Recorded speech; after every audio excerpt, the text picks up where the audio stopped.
श्री जगत प्रकाश नड्डा।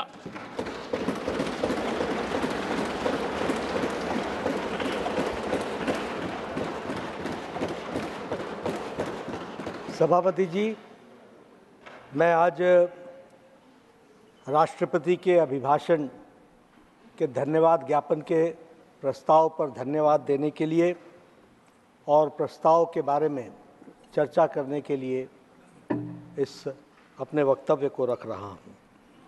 सबसे पहले तो मैं आपको इसके लिए धन्यवाद देना चाहता हूं कि आपने मुझे मौका दिया कि मैं राष्ट्रपति अभिभाषण में धन्यवाद ज्ञापन में अपना वक्तव्य रख सकूं।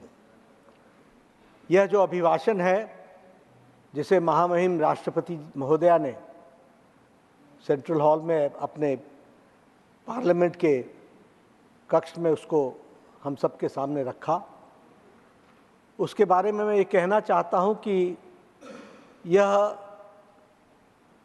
हमारे विकास यात्रा की एक कहानी, एक रोड मैप, उसके बारे में माननीय राष्ट्रपति जी ने हम सबके सामने रखा है।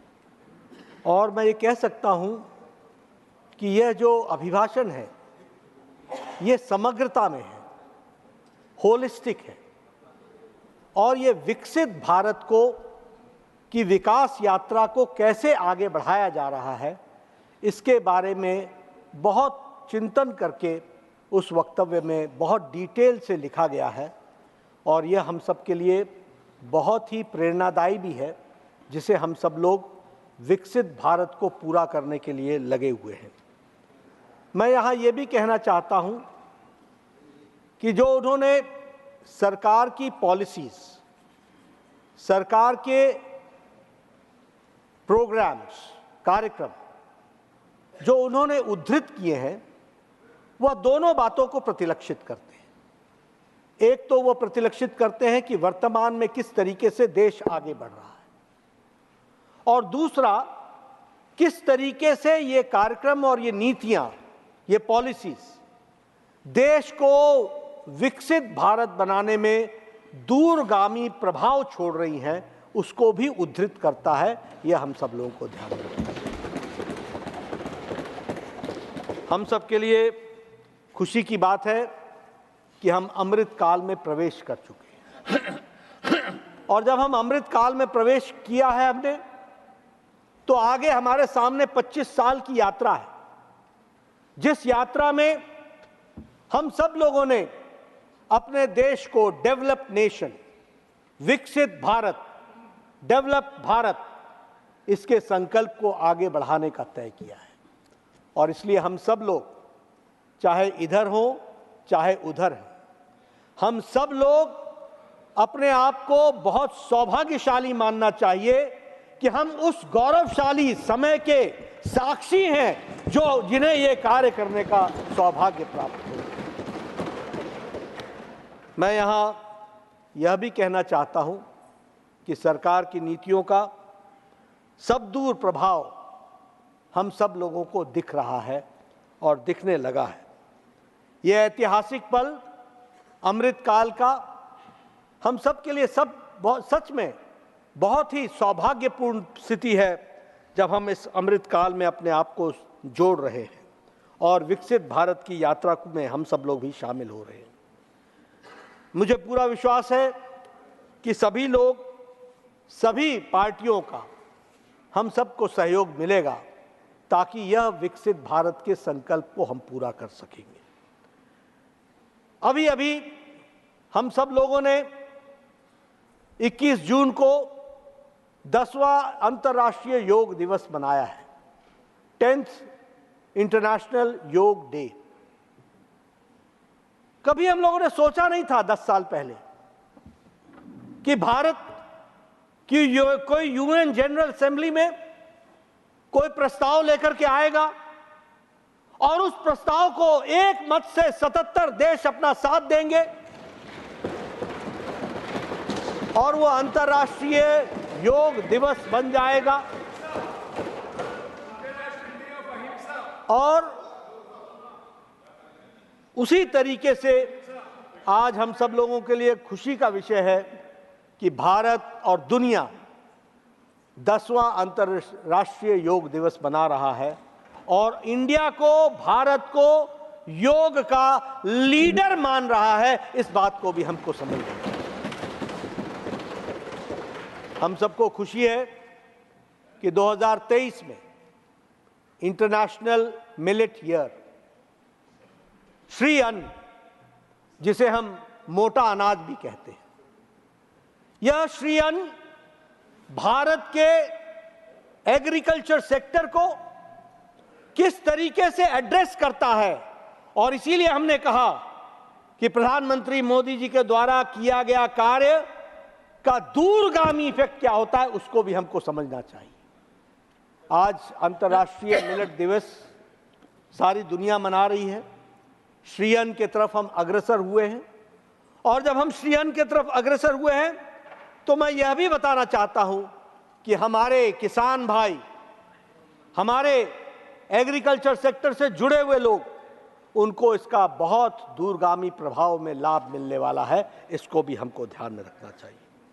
मैं जब अंतर्राष्ट्रीय छवि की बात होती है तो मुझे खुशी होती है अपने हाउस के साथ और राष्ट्रपति अभिभाषण के बारे में चर्चा करते हुए इस बात को दोहराने का कि जो भारत के इनिशिएटिव से इंटरनेशनल सोलर अलायंस, जो भारत का इनिशिएटिव रहा है, उसमें रिकॉर्ड नंबर ऑफ कंट्रीज इस इनिशिएटिव में अपने आप को उन्होंने शामिल किया है। यह भी हम सब के लिए गौरव का विषय है। अभी पिछले साल देश G20 के उत्सव का साक्षी रहा है। मैं यह कहना चाहता हूं, ऐसा नहीं है कि G20 या अंतर्राष्ट्रीय तरीके के कार्यक्रम या समायोजन या आयोजन पहले नहीं हुए, पहले भी हुए होंगे, कोई छोटे कोई बड़े।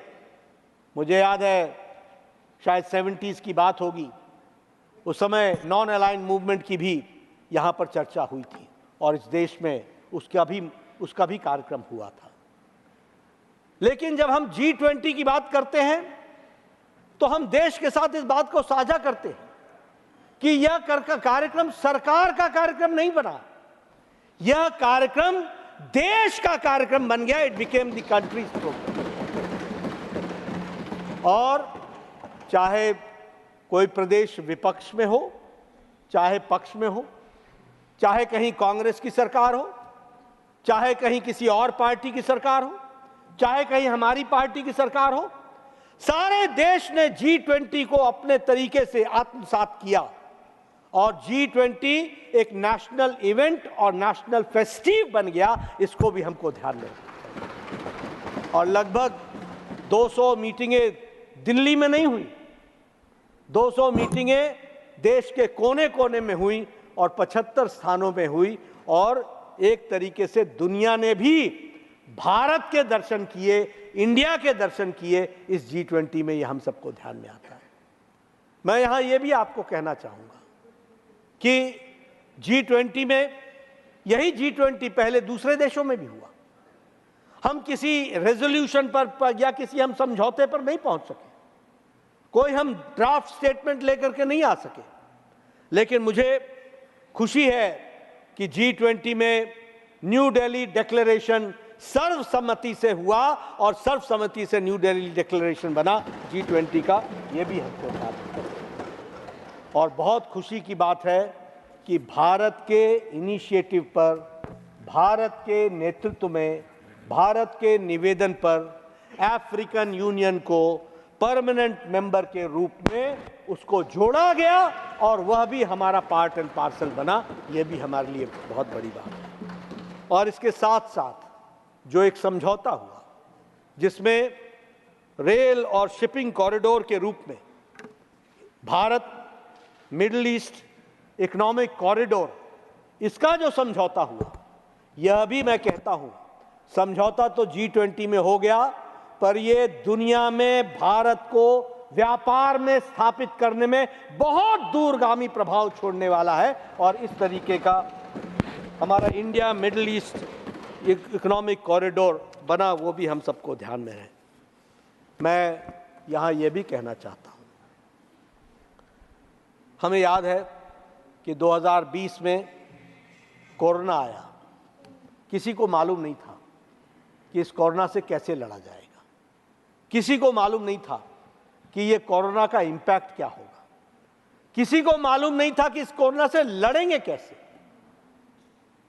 और ये शताब्दी का सबसे बड़ा त्रासदी थी, सबसे बड़ी त्रासदी थी। ये शताब्दी की सबसे बड़ी पेंडेमिक थी। लेकिन मैं यहां कहना चाहता हूं, वेस्ट के देश फैसला नहीं कर पाए। वो फैसला नहीं कर पाए कि इकोनॉमी जरूरी है कि ह्यूमैनिटी जरूरी है। वो फैसला नहीं कर पाए कि लॉकडाउन लगाएं या ना लगाएं। उन्होंने कभी लगाया, कभी हटाया। लेकिन प्रधानमंत्री मोदी जी के नेतृत्व में कोरोना में सरकार ने लड़ाई नहीं लड़ी, सरकार के साथ साथ मोदी जी ने देश को लड़ने के लिए तैयार किया। इस बात को भी हमको समझना है। और इसलिए कभी हम हास्य या हास्यास्पद तरीके से खिल्ली उड़ाते थे। ये कर्फ्यू, जनता कर्फ्यू, ये ताली बजाओ, ये थाली बजाओ, ये दिया जलाओ।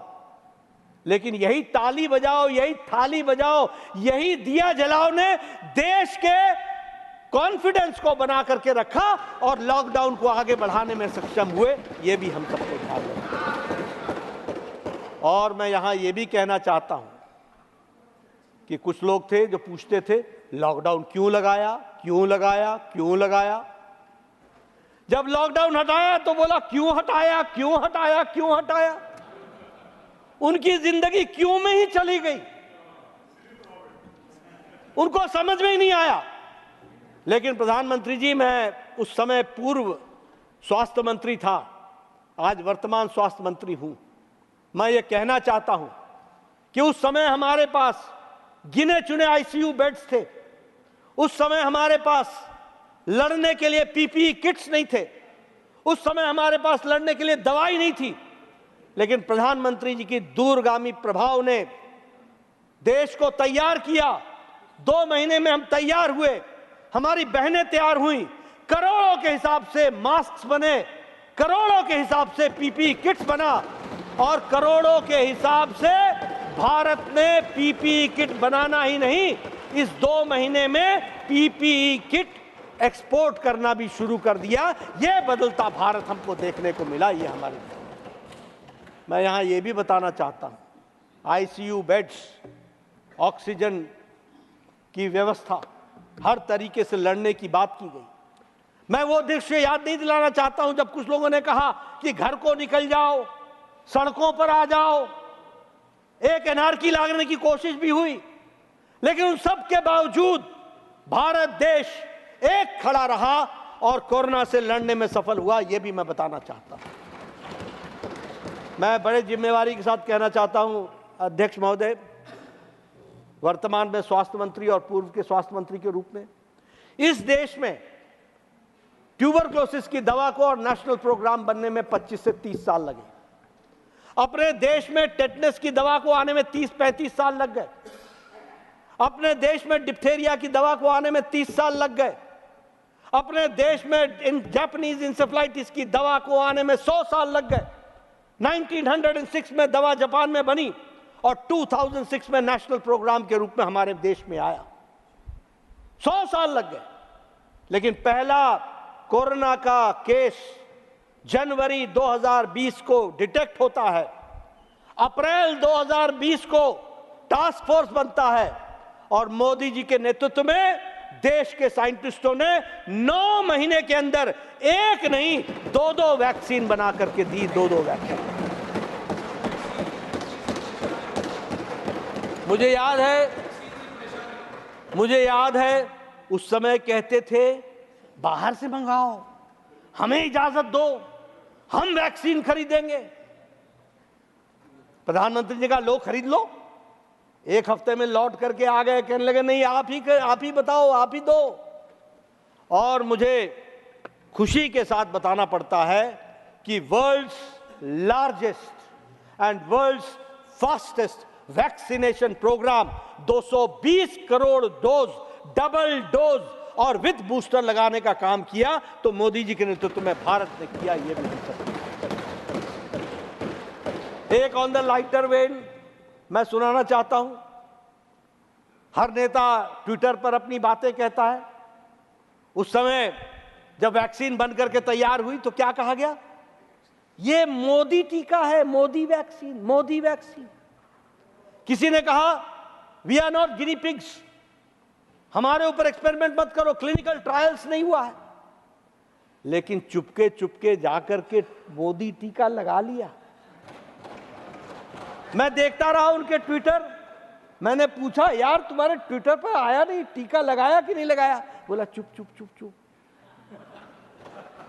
इस तरीके के डबल स्टैंडर्ड्स किए गए, लेकिन उसके बावजूद भी 220 करोड़ लोगों ने कोरोना में डबल डोज लगाया।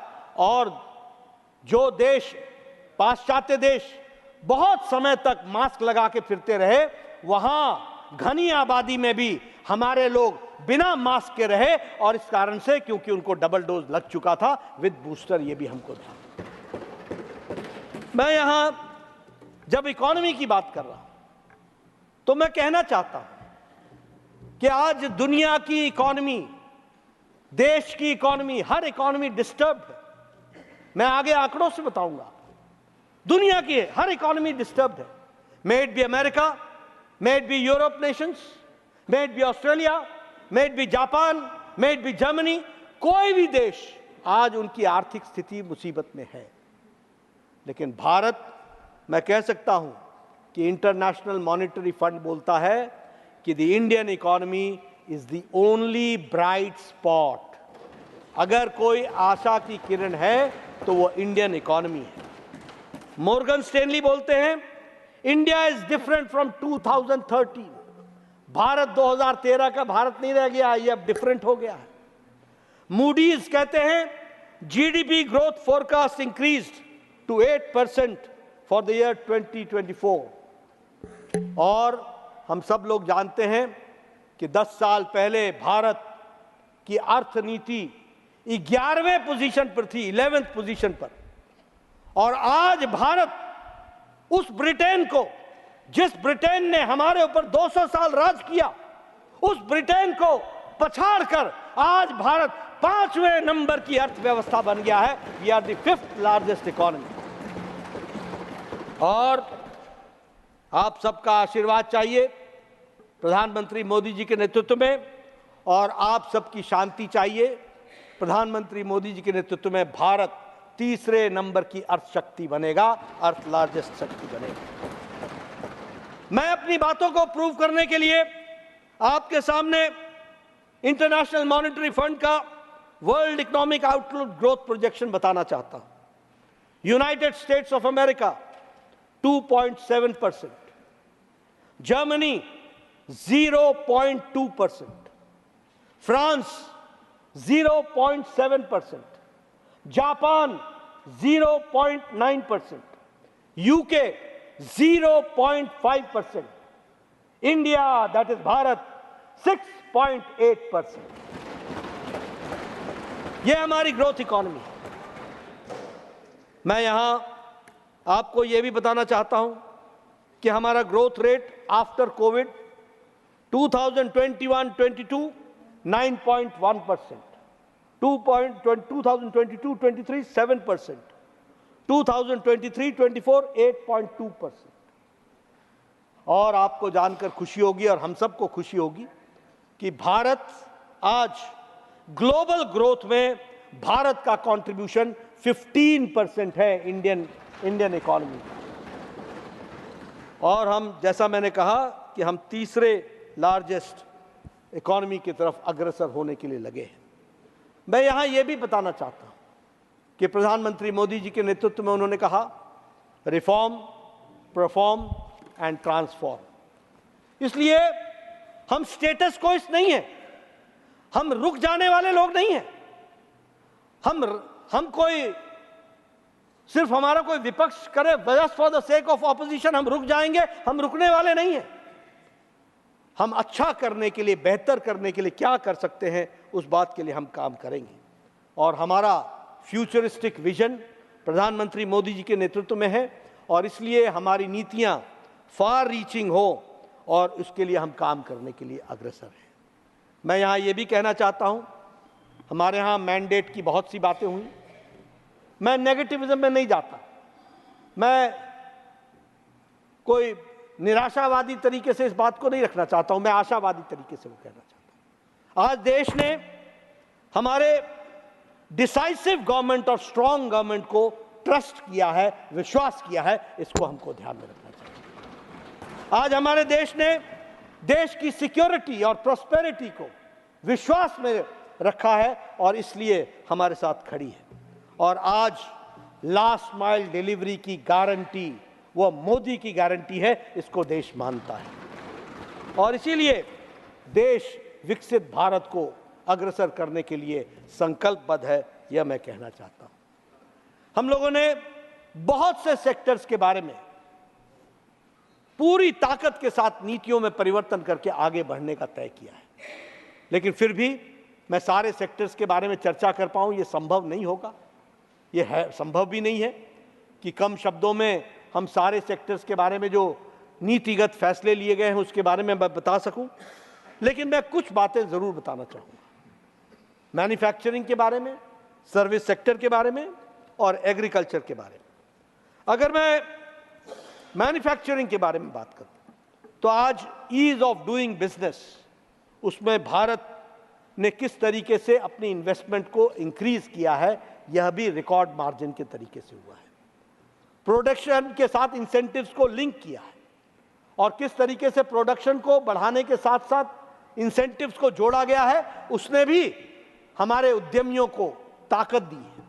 मुझे याद है निर्मला जी उस समय भी फाइनेंस मिनिस्टर थी जब कोरोना था और उस समय जब एमएसएमई सेक्टर के लिए उस समय विशेष करके पैकेज दिया गया था, उसका भी मुझे ध्यान में है।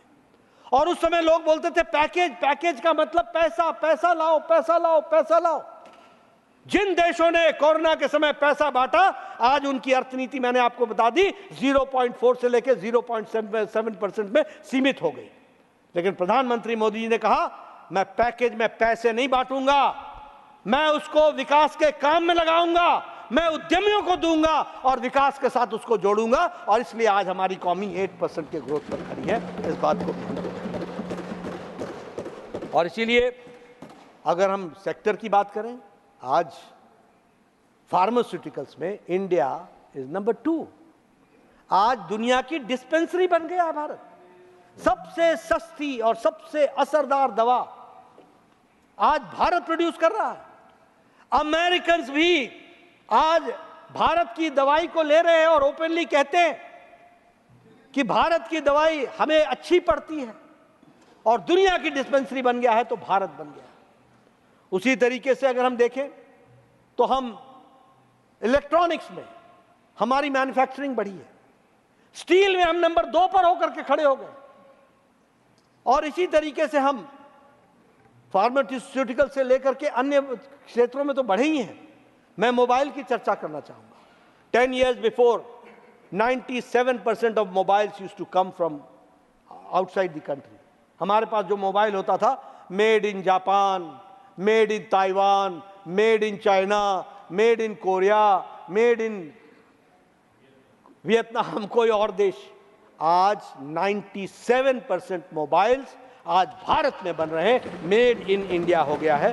इसको भी हमको ध्यान में रखना चाहिए। और इसीलिए चाहे इलेक्ट्रिक व्हीकल्स हो या इलेक्ट्रॉनिक गुड्स हो, चाहे ग्रीन हाइड्रोजन हो या बैटरीज हो, या फिर एयरक्राफ्ट्स हो या एयर कैरियर्स हो या फिर फाइटर जेट्स हो, और सारे सेक्टर्स में भारत एक्सपैंड कर रहा है और लीडर के रूप में आगे बढ़ा है। अगर मैं सर्विस सेक्टर की बात करूं तो आईटी सेक्टर या टूरिज्म सेक्टर और हेल्थ एंड वेलनेस सेंटर, इसमें भारत ने बहुत बड़ी भूमिका अदा की है, बहुत बड़ी भूमिका अदा की है। हम हेल्थ सेक्टर में बहुत आगे बढ़े हैं और हम हेल्थ में सिर्फ देश को ही केटर नहीं कर रहे हैं, अब दुनिया को हम केटर कर रहे हैं। इस बात को हमको समझना चाहिए। सर्विस सेक्टर हमारे बहुत से लोग मिडिल ईस्ट में, अन्य देशों में हेल्थ वर्कर्स के रूप में काम करने गए हुए हैं, वो वहां पर काम कर रहे हैं और हमारे डॉक्टर्स, सारा यूके, सारा यूएसए हमारे इंडियन डॉक्टर से भरा पड़ा है। और इसलिए हर दृष्टि से देखा जाए तो हम लोग हेल्थ सेक्टर में काम कर रहे हैं। आईटी तो भारत हब बन चुका है, दुनिया को, भारत को आईटी का लोहा मान रहे हैं। और टूरिज्म में भी हम एक्सपैंड कर रहे हैं, इसलिए सर्विस सेक्टर में हम अपने आप को, और यह अपने आप में जॉब अपॉर्चुनिटीज़ को देने में बहुत बड़ी भूमिका अदा कर रहा है, उसको भी हमको ध्यान में रखना चाहिए। मैं यहाँ ये भी कहना चाहता हूँ कि एग्रीकल्चर के सेक्टर में एग्रो बेस्ड इंडस्ट्रीज और फिशरी बेस्ड इंडस्ट्रीज, हमारा ब्लू रेवोल्यूशन, इसको हम लोगों ने प्रायोरिटी दी है। और इस प्रायोरिटी के साथ साथ हमने गाँव को जोड़ने का काम किया है, विकास की दृष्टि से विलेजेस को जोड़ने का काम किया है। मुझे खुशी है कि आज एक नेटवर्क फार्मर्स प्रोड्यूसर्स ऑर्गेनाइजेशन का बन रहा है, एफपीओस का बन रहा है। मुझे खुशी है कि हमारे एफपीओस के साथ साथ कोऑपरेटिव ऑर्गेनाइजेशंस, पैक्स के माध्यम से हमारे लगभग 1 लाख पैक्स हैं, जो लगभग उनकी 13 करोड़ फार्मर्स तक की रीच बनी है, और उसको हम आगे बढ़ाने का काम कर रहे हैं। इसलिए फार्मर सेक्टर की दृष्टि से भी हम अपने आप को बढ़ा रहे हैं। आपको जानकर के खुशी होगी, जैसा मैंने कहा कि हमारा दूरगामी प्रभाव छोड़ने वाली नीतियां हैं।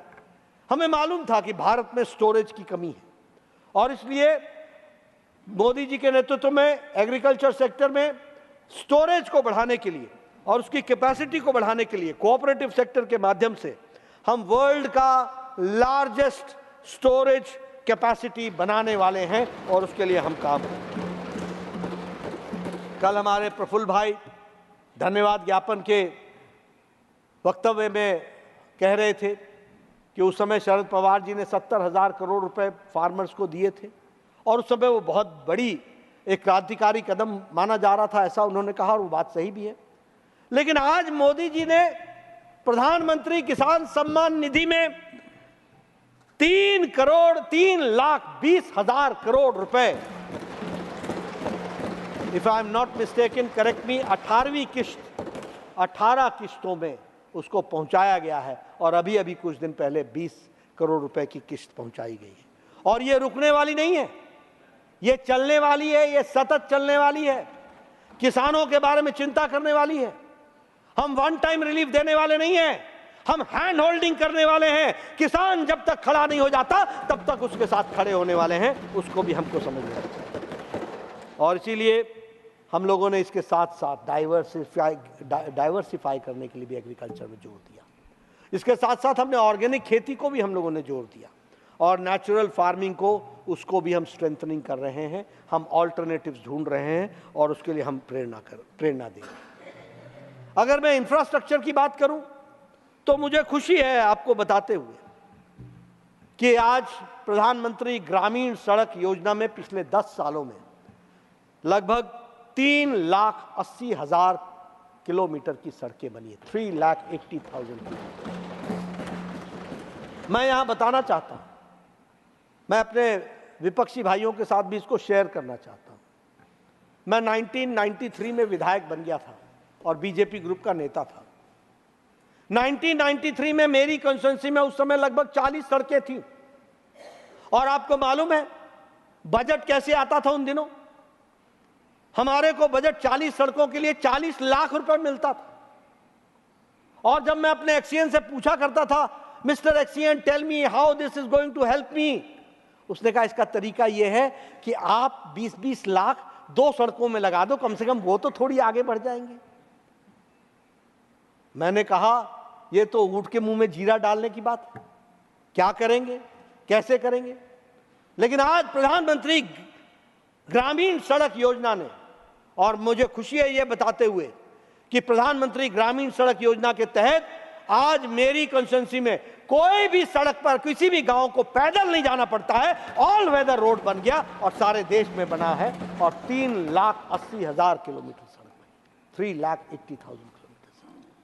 उसी के साथ साथ अगर हम देखें, चाहे वो अटल जी का जमाना हो, चाहे स्वर्णिम चतुर्भुज हो, चाहे वो मोदी जी का जमाना हो, गोल्डन क्वाड्रिलेटरल का विषय हो, चाहे वो एक्सप्रेस हाईवेज की बात हो, चाहे नेशनल हाईवेज की बात हो, सब तरीके से, एक्सप्रेसवेज, हाईवेज।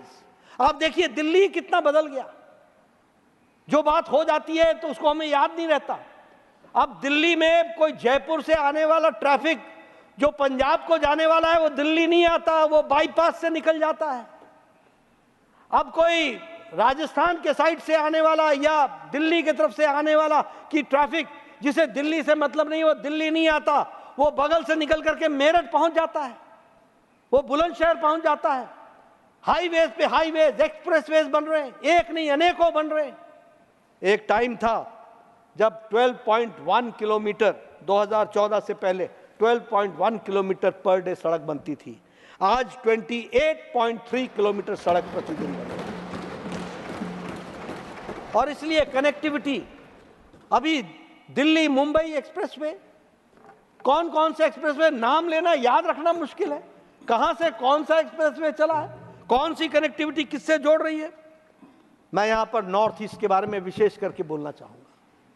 मुझे याद है नॉर्थ ईस्ट का जाने का मतलब होता था दूसरी दुनिया में जाना, गोइंग टू अनदर वर्ल्ड। लौट के आ गए तो लगे अच्छा दूसरी दुनिया में आ गए, यह स्थिति थी।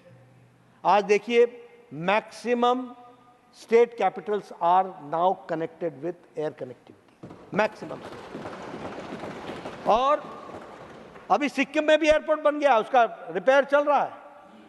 अब वहां भी स्पाइस जेट की एयरक्राफ्ट जा रही है सिक्किम में। अब यह अलग बात है कि मौसम अपने आप को, नेचर के साथ तो कोई समझौता नहीं हो सकता, लेकिन हाँ सिक्किम में भी पहुंच गया। और उसी तरीके से अगर हम देखें तो मेघालय में रेल नेटवर्क आफ्टर 67 इयर्स पहुंचा है, रेल नेटवर्क मेघालय में। नागालैंड ने 100 साल बाद अपना दूसरा रेलवे स्टेशन देखा। 100 इयर्स, जब अंग्रेज थे तब देखा था और उसके बाद अब देखा है।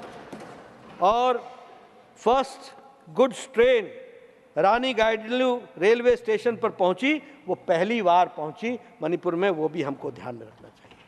इसलिए नॉर्थ ईस्ट में अब सेमी हाई स्पीड ट्रेन पहुंच रही है, वो वंदे भारत ट्रेन पहुंच रही है।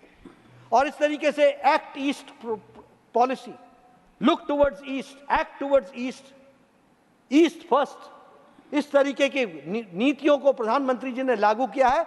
आज नॉर्थ ईस्ट मेन स्ट्रीम में आ चुका है, मेन स्ट्रीम के अंदर पहुंच चुका है। मैं दावे के साथ बोल सकता हूं, सुबह जाओ अगरतला, शाम को वापस आओ, सुबह जाओ इम्फाल, शाम को वापस आओ, सुबह जाओ आइजोल, शाम को वापस आओ। मैं तो जाता हूं, आप वहां राजनीति के लिए जाते हैं, मैं वहां मानवता के लिए जाता हूं।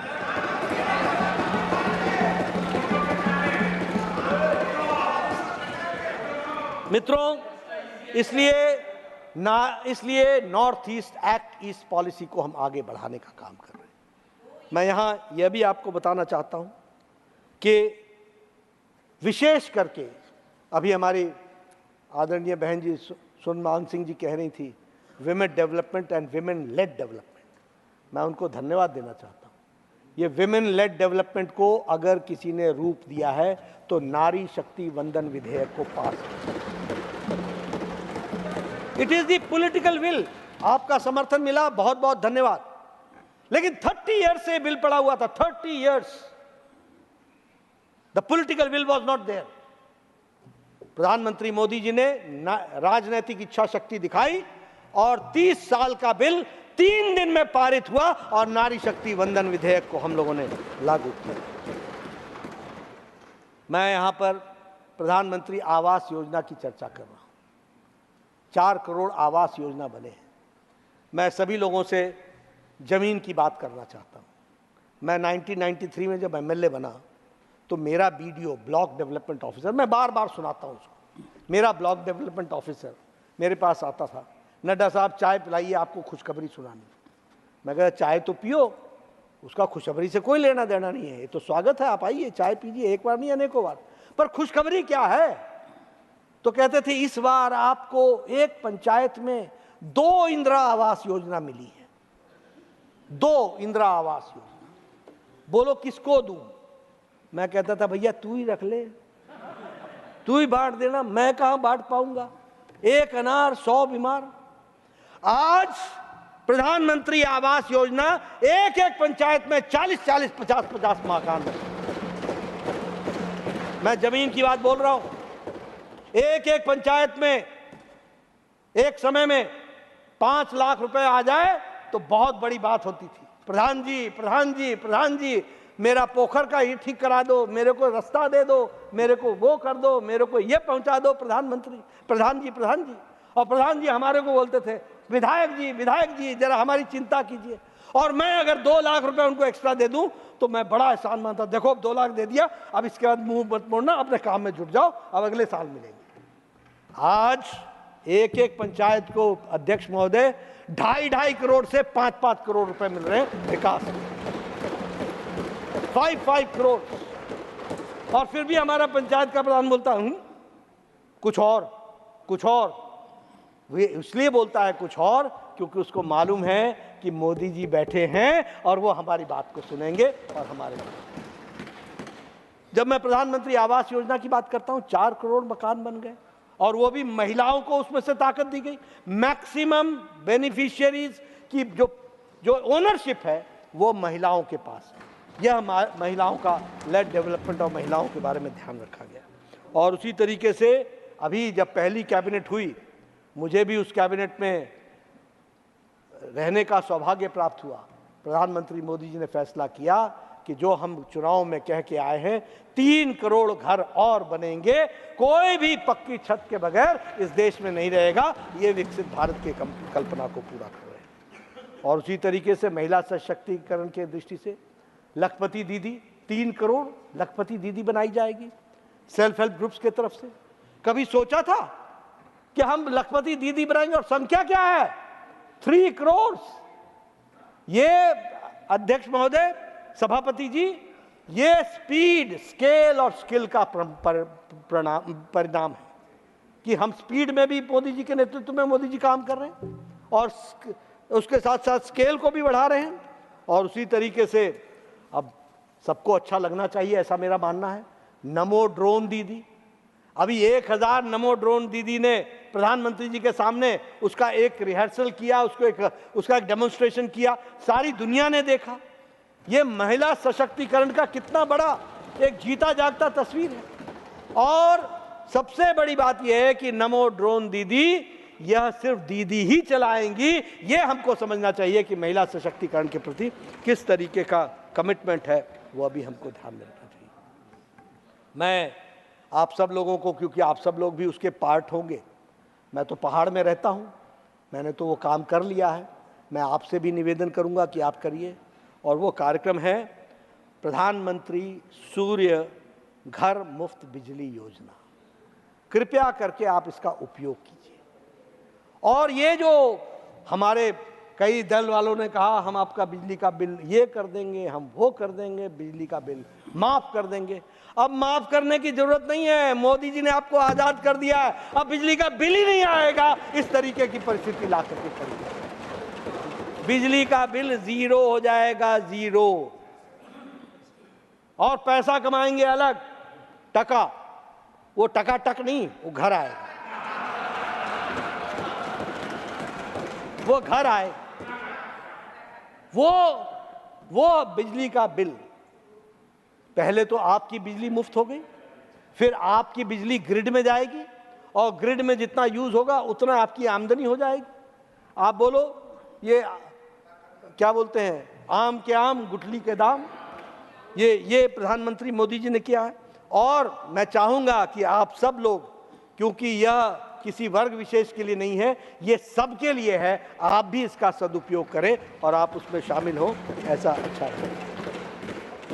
अगर मैं बात ट्राइबल भाइयों की करूं और वो भी रिमोट और बैकवर्ड एरिया की, तो उसमें जो प्रधानमंत्री जनमन कार्यक्रम है उसने लगभग 24,000 करोड़ रुपए रखा है, 24,000 करोड़ रुपीस। और ये हमारी तस्वीर बदलेगा।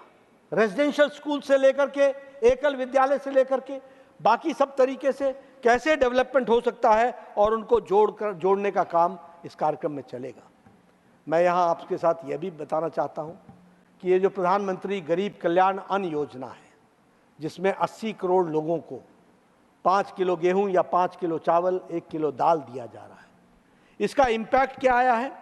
इसका इम्पैक्ट ये आया है, जो नीति आयोग ने बताया है, कि भारत के 25 करोड़ लोग अब गरीबी की रेखा से ऊपर उठ चुके हैं, 25 करोड़। और इंटरनेशनल मॉनेटरी फंड ये बोलता है कि India's extreme poverty has been reduced by less than 1%। ये बदलता भारत है, ये आगे बढ़ता भारत है कि आज एक्सट्रीम पॉवर्टी हमारी लेस देन 1% हो गया, और उसके दृष्टि से हम आगे बढ़ने का काम कर रहे हैं।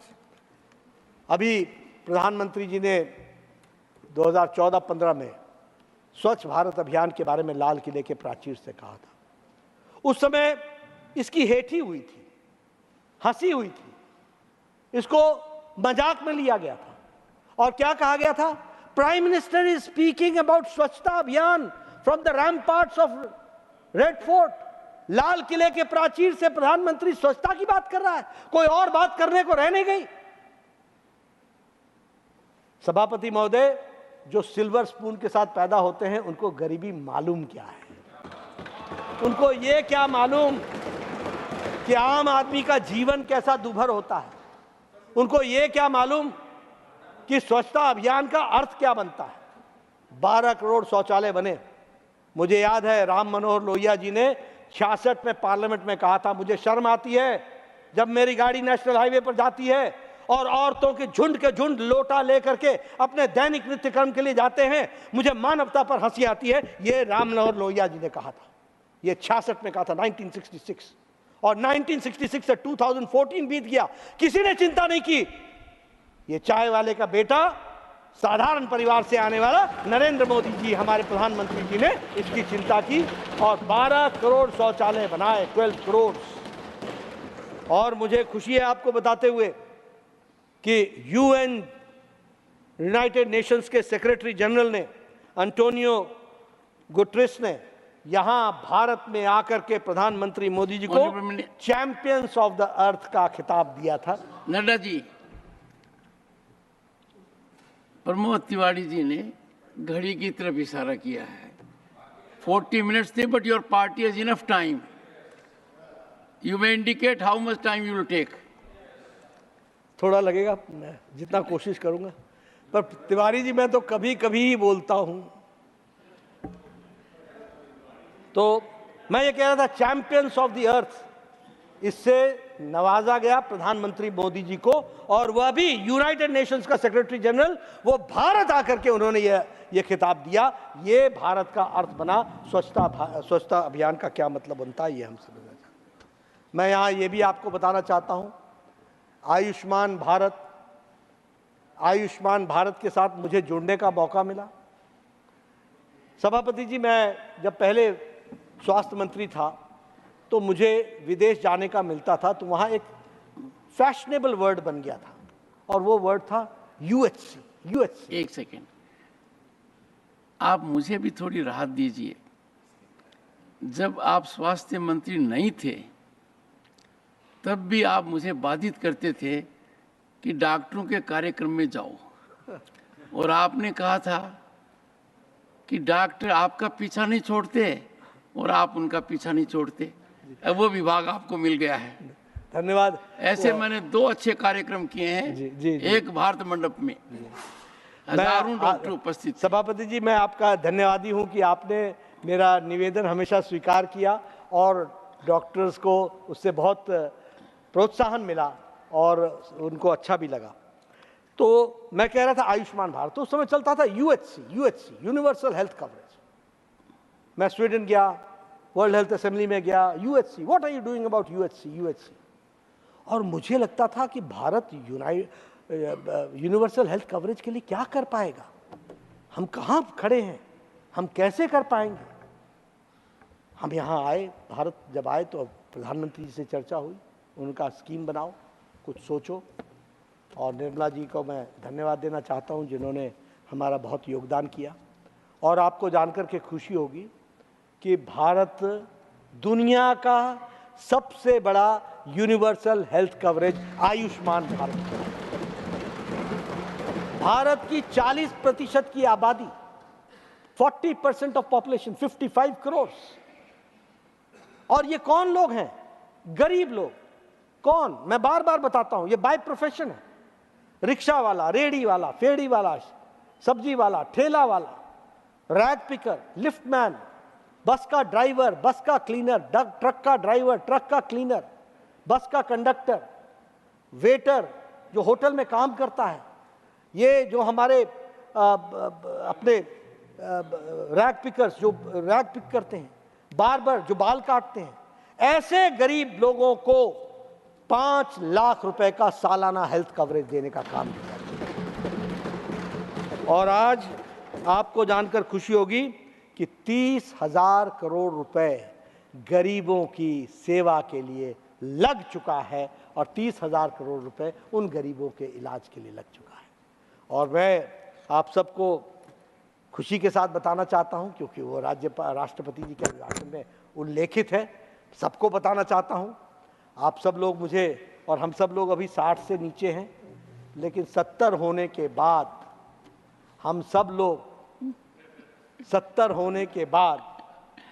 लोग आयुष्मान भारत में 5 लाख रुपए के हेल्थ कवरेज के लिए स्टार्ट हो जाए। कोई भी, किसी भी जाति का, किसी भी इनकम ग्रुप का, किसी भी जेंडर का, और तिवारी जी के लिए नहीं, मेरे लिए भी है। मगर तिवारी जी एक साथ हैं इस मामले में। सबको 70 साल के बाद 5 लाख। जयराम जी भी हैं। हाँ, अच्छा, सबको 70 वर्ष की उम्र के बाद उनको 5 लाख रुपए का हेल्थ कवर मिलेगा। और ये आप ध्यान में रखिए, हम चाहेंगे कि आप स्वस्थ रहें, लेकिन 70 के बाद 80 आता है और बीमारी होने की परिस्थिति बनती है। यहां तो इंश्योरेंस कंपनी भी 70 के बाद इंश्योरेंस नहीं करती हैं, और मोदी जी आपको 70 से आजीवन तक 5 लाख रुपए का हेल्थ कवरेज दे रहे हैं। यह है आयुष्मान भव, आयुष्मान भारत, उसको आगे बढ़ाने का काम किया है। उसी तरीके से मैं यहां आपसे जन औषधि केंद्र के बारे में भी बात करना चाहूंगा। आजकल कुछ ऐसी दवाइयां हैं जो जीवन भर पर्यंत हमको लेनी पड़ती, ब्लड प्रेशर की, डायबिटीज की, किडनी की, लिवर की, सारी जीवन लेनी पड़ती है। और उसको आप ब्रांडेड दवा, वो महंगी होती है, और ब्रांडेड दवा में कम से कम 80% का फर्क होता है, 80 to 90% का। लेकिन प्रधानमंत्री मोदी जी ने जन औषधि केंद्र खोल करके और लगभग 1000 आउटलेट्स, और आज आपको 10,000 आउटलेट्स, और हमने तय किया है कि मोदी जी ने तय किया है कि 25,000 आउटलेट्स खुलेंगे, ताकि कोई भी गरीब व्यक्ति जो 5,000 रुपए खर्च करता था, वो आज 300-400 रुपए खर्च करता है महीने का, और उसको इलाज के लिए दवाई मिलती है। इस तरीके की स्थिति की गई है। बैंकिंग सेक्टर की बात करें, हमारे विपक्ष के लोग ही बैंकिंग के बारे में कहते थे, एनपीओ हो गया, ये हो गया, वो हो गया, बैंक डूब रहे हैं। सबको मालूम है कि 2014 से पहले बैंकिंग स्थिति कोलैप्स की स्थिति में आ गई थी। निर्मला जी ज़्यादा अच्छे से बताएंगी, मैं कोई आर्थिक विषय का ज्ञाता नहीं हूं, लेकिन इतना साधारण जानता हूं कि बैंकिंग सिस्टम कोलैप्स कर रहा था। और उस समय उस कोलैप्स होने की स्थिति में बैंकिंग में रिफॉर्म्स लाए गए, इंसॉल्वेंसी बैंकरप्सी कोड बना, आईबीसी बना। और आज आपको बताते हुए मुझे खुशी होती है कि इंडियन बैंकिंग सेक्टर दुनिया में one of the strongest sector बन गया है, one of the strongest sector. आज जो प्रॉफिट है पब्लिक सेक्टर बैंक्स का, वो 1.4 लाख करोड़ 2023-24 में क्रॉस किया है। 1.4 लाख करोड़, ये हमारा पब्लिक सेक्टर बैंक्स की स्थिति है, और ये लगभग 35% higher than the last year, 35% higher है लास्ट ईयर से। और हमारे कुछ विपक्ष के नेता जो किसी और सदन में भी होंगे, उन्होंने प्रश्न उठाया था एसबीआई के बारे में, और उन्होंने एसबीआई की वर्किंग के बारे में कहा था कि एसबीआई के काम करने के तरीके पर उन्होंने प्रश्नवाचक चिन्ह उठाया था। आज मुझे खुशी है कि SBI, state bank of India, is earning record profit, आज वो रिकॉर्ड प्रॉफिट पर खड़ा है। उसी तरीके से एलआईसी की बिल्डिंग को कहा गया ये भूत बंगला बन गया है, ये भूतिया बंगला है, ये LIC की बिल्डिंग भूतिया बंगला बन गई है, ये इस तरीके से LIC को डेरोगेट करने का प्रयास हुआ था। लेकिन प्रधानमंत्री मोदी जी ने कहा था, मैं सीना तान के कहना चाहता हूं, आंखें ऊंची करके सुनाना चाहता हूं कि आज LIC के रिकॉर्ड शेयर किया गया है और रिकॉर्ड शेयर हुआ है। ये भी हमको ध्यान, ये है बदलता भारत जिसको हमको समझना चाहिए। मुझे याद है एक समय में हमारे राजनीतिक दल, विपक्षी दल HAL के सामने, हिंदुस्तान एरोनॉटिक्स लिमिटेड के सामने धरने पर बैठ गए थे। वहाँ के एम्प्लॉयज़ के साथ बड़ा भारी हमदर्दी दिखा रहे थे।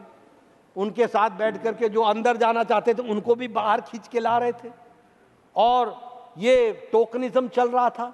HAL डूब गया, HAL खत्म हो गया, ये सारी बातें कहने वाले लोग थे। आज HAL जो है वो कंट्री के डिफेंस इंडस्ट्री की रीढ़ की हड्डी बन गया है। इस बात को भी हमको समझ लेना चाहिए और इस तरीके से HAL आज स्ट्रेंथनिंग हो रही है। उसी तरीके से GST ने लगभग मीडियम और GST ने हमारे इकोनॉमी को फॉर्मलाइज किया है और हमारे बिजनेस को और ट्रेड को उसने आसान बनाया है। अप्रैल का GST का कलेक्शन 2 लाख करोड़ रुपए क्रॉस कर गया है। ये भी हमको ध्यान में रखना चाहिए। किस तरीके से इनफॉर्मल इकोनॉमी से फॉर्मल इकोनॉमी की तरफ है।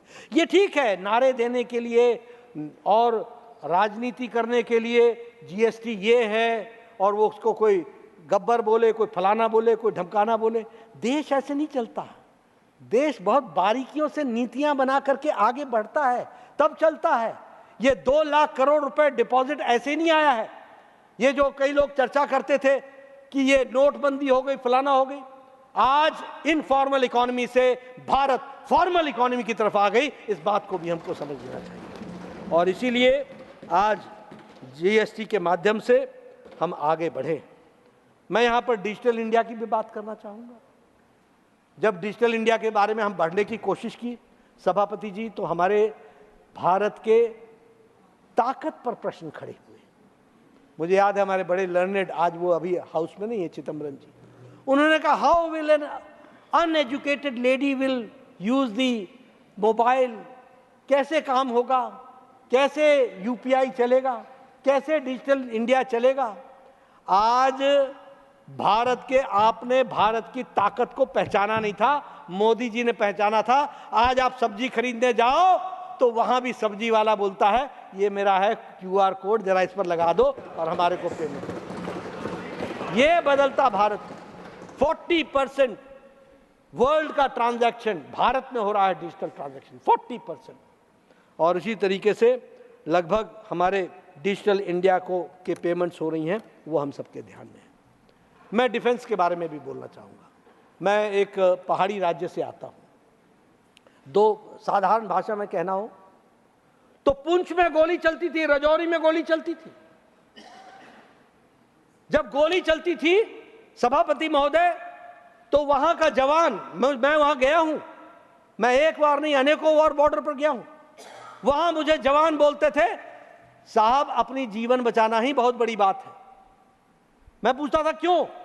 कहते थे हमें जवाब देने का अधिकार नहीं है। मैं क्या करते हो? तो वो कहता था कि हम नगरोटा को इन्फॉर्म करते हैं, नगरोटा चंडी मंदिर को इन्फॉर्म करता है और चंडी मंदिर दिल्ली को इन्फॉर्म करता है और दिल्ली बोलता है कि चुप रहो, जब कहेंगे तब जवाब देना। ये बातें हमने देखी हैं। मैं पार्लियामेंट में बोल रहा हूं, जिम्मेवारी के साथ बोल रहा हूं। और आज प्रधानमंत्री मोदी जी के नेतृत्व में ये तय हो गया है, जहां से गोली चले जब तक वो गोली चलाने वाला शांत न हो जाए, चुप नहीं बैठना, जवाब देते रहना। इस बात को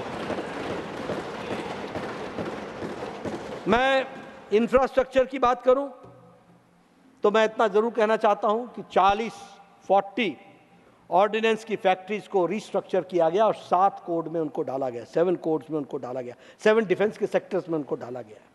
और लगभग हमारे manufacturing defence equipment 1 lakh crore रुपए का वो डिफेंस इक्विपमेंट बना रहे हैं और डिफेंस इक्विपमेंट हमारा 18% बढ़ गया है। अब हम हेलीकॉप्टर भारत में बना रहे हैं, कर्नाटक में ही बना रहे हैं। अब हम फाइटर जेट्स बना रहे हैं, इंडिजिनस फाइटर जेट्स बन रहे हैं। हमारे पास बुलेट प्रूफ जैकेट नहीं था सभापति जी। आज हम बुलेट प्रूफ जैकेट्स एक्सपोर्ट कर रहे हैं। मैं आपको बताना चाहता हूं, मैं पहाड़ से आता हूं, हमारे यहां मिलिट्री कॉन्वॉय चलती थी, आगे हरी झंडी की एक 3 टनर होती थी और 40 गाड़ियों के बाद एक लाल झंडी का 1 टनर होता था और ये कॉन्वॉय चलता था। और जब कॉन्वॉय चलता था तो सारी ट्रैफिक रोक दी जाती थी, तब जाके एक ब्रिज पार होता था और एक ब्रिज को पार करने में 6-6 घंटे लगते थे। यहां महेंद्र भट्ट बैठे बताएंगे कि आर्मी की फौज कैसे जाया करती थी। आज प्रधानमंत्री मोदी जी के नेतृत्व में 10 साल में हजारों किलोमीटर की सड़क, 2 वे और डबल लेन पुल, सीमेंटेड पुल बंद करके तैयार हो गया है। बॉर्डर पर कहीं भी 1.5 दिन के अंदर हमारी आर्मी पहुंच सकती है। यह परिस्थिति आकर के खड़ी है। बॉर्डर रोड ऑर्गेनाइजेशन ने इस तरीके से काम किया है और इसी तरीके से 1 रैंक 1 पेंशन एक पॉलिटिकल स्लोगन बन गया था। जाने वाले 500 करोड़ रुपए रख करके OROP की बात कर रहे थे, वह एक तरीके से सिंबलिज्म था। और प्रधानमंत्री मोदी जी ने आज 1 रैंक 1 पेंशन को लागू किया। 1,20,000 करोड़ रुपए पेंशनर्स को उनके पॉकेट में, उनके घर तक पहुंचाने का काम किया। नेशनल वॉर मेमोरियल, शायद मेरे ख्याल से, मैं तारीख ठीक नहीं होगा, लेकिन 80 के दशक में एनवर्साज हुआ था, 80s में, नहीं बन पाया। कमिटमेंट नहीं थी, वो सोच नहीं थी। आज वो नेशनल वॉर मेमोरियल हम सबको देखने को मिलता है और वो भी हम लोगों ने देखा।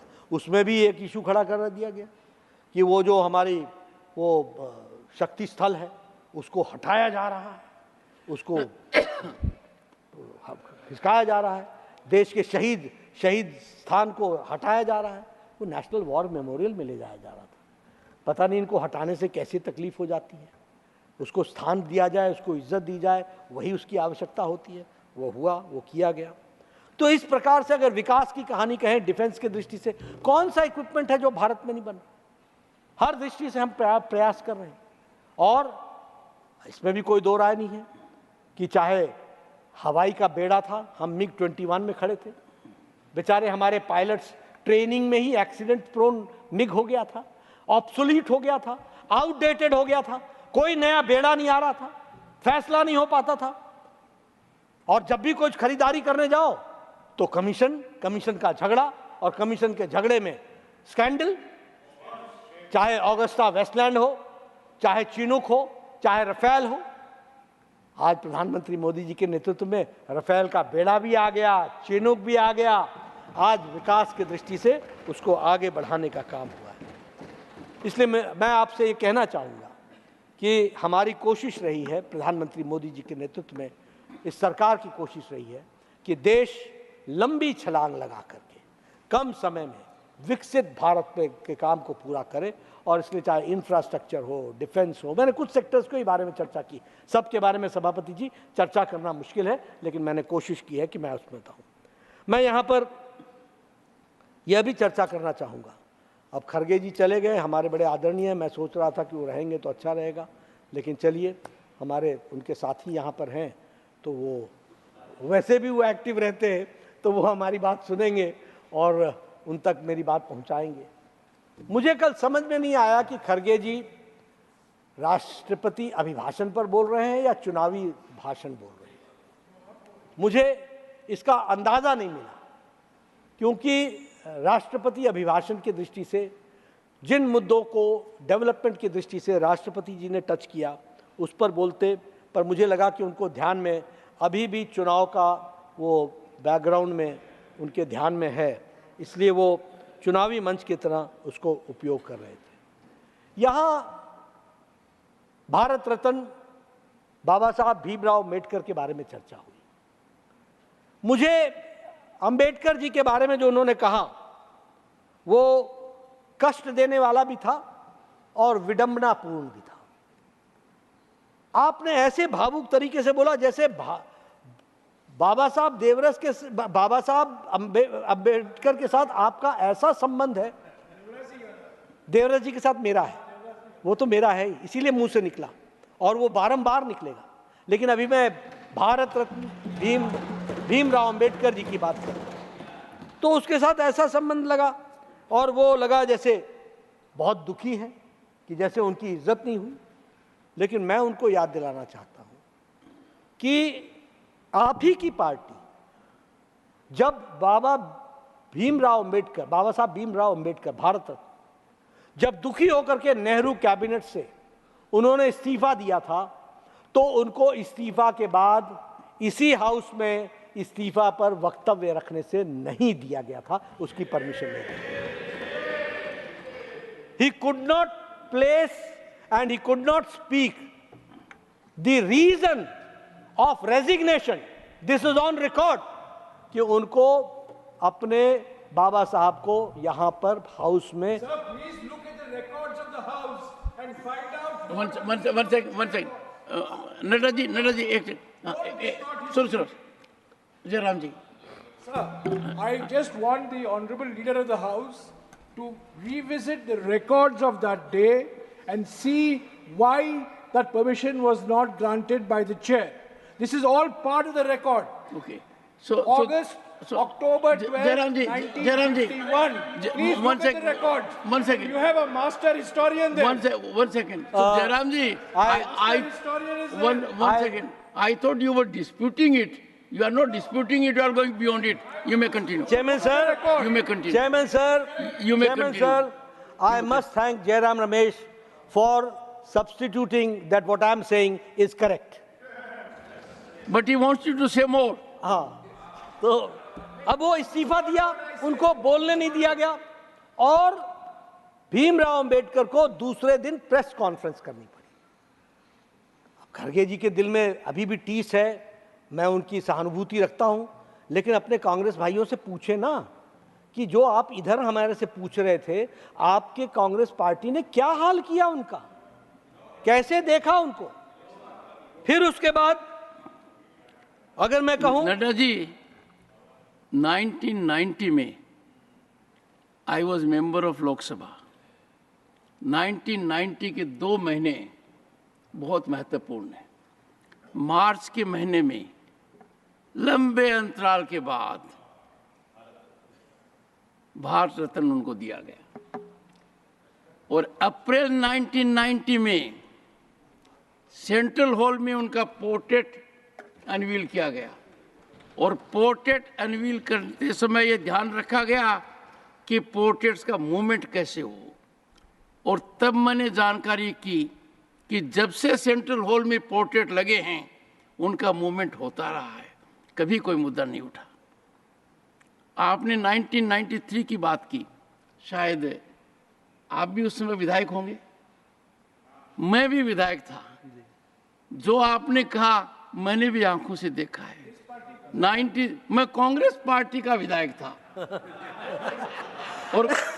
और कांग्रेस पार्टी से मेरा गहरा नाता रहा है।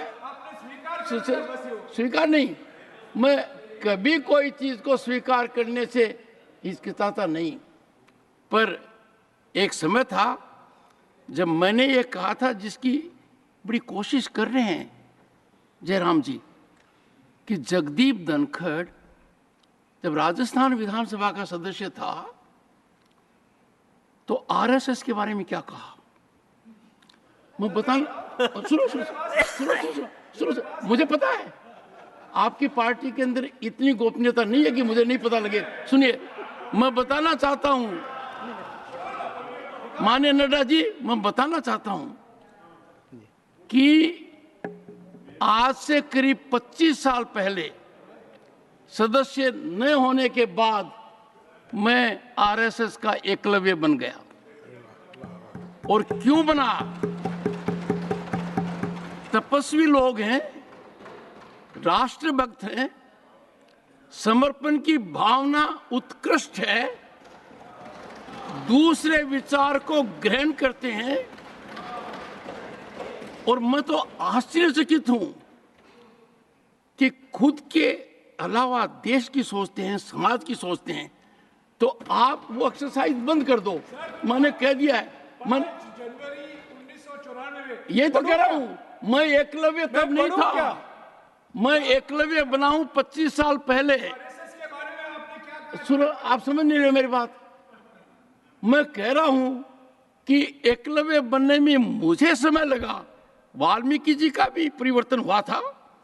और जब से मेरा परिवर्तन हुआ, नड्डा जी, जब से मेरा परिवर्तन हुआ, मेरे मन में एक टीस सदा रही कि मैंने प्रथम वर्ष क्यों नहीं किया, द्वितीय वर्ष क्यों नहीं किया, तृतीय वर्ष क्यों नहीं किया। मैं कहता रहा। Please continue, please. No please sit down. Jairaj ji समझिए जरा। मैं यहाँ ये भी बताना चाहता हूँ, जिसका जिक्र अभी हमारे चौहान साहब ने भी किया और मादिक साहब ने भी किया। वो जो 1952 का चुनाव अंबेडकर जी लड़ने गए, तो उनके विरुद्ध नेहरू जी खुद प्रचार में गए। He himself participated in the electioneering against Bhimrao Ambedkar. और उसमें सबसे बड़ी बात ये थी कि आप देखिए मज़ा है, इनका ईवीएम से जो बैर है वो बड़ा पुराना है। उस समय भीमराव अंबेडकर जी 14,000 वोट से हारे और इनवैलिड वोट 78,000 हुए।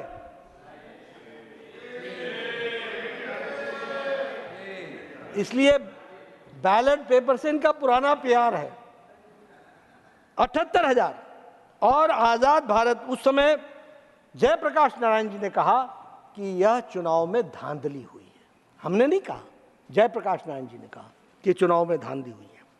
और इसी तरीके से जो हमारे धनंजय कीर हैं, जिन्होंने पुस्तक लिखी है डॉक्टर बाबा साहेब अम्बेडकर जीवन चरित्र, वह इस बात की पुष्टि करते हैं, जो पद्म भूषण आपकी सरकार ने दिया, वह इस बात की पुष्टि करते हैं कि किस तरीके से भीमराव अंबेडकर जी को हराया गया, इस बात को उसमें कहते हैं। उसी तरीके से जो आपने भी कहा कि 1990 में, जिसका आपने जिक्र किया, कि यानी भारत रत्न मिलते मिलते 1990 हो गया जब कांग्रेस की सरकार गई।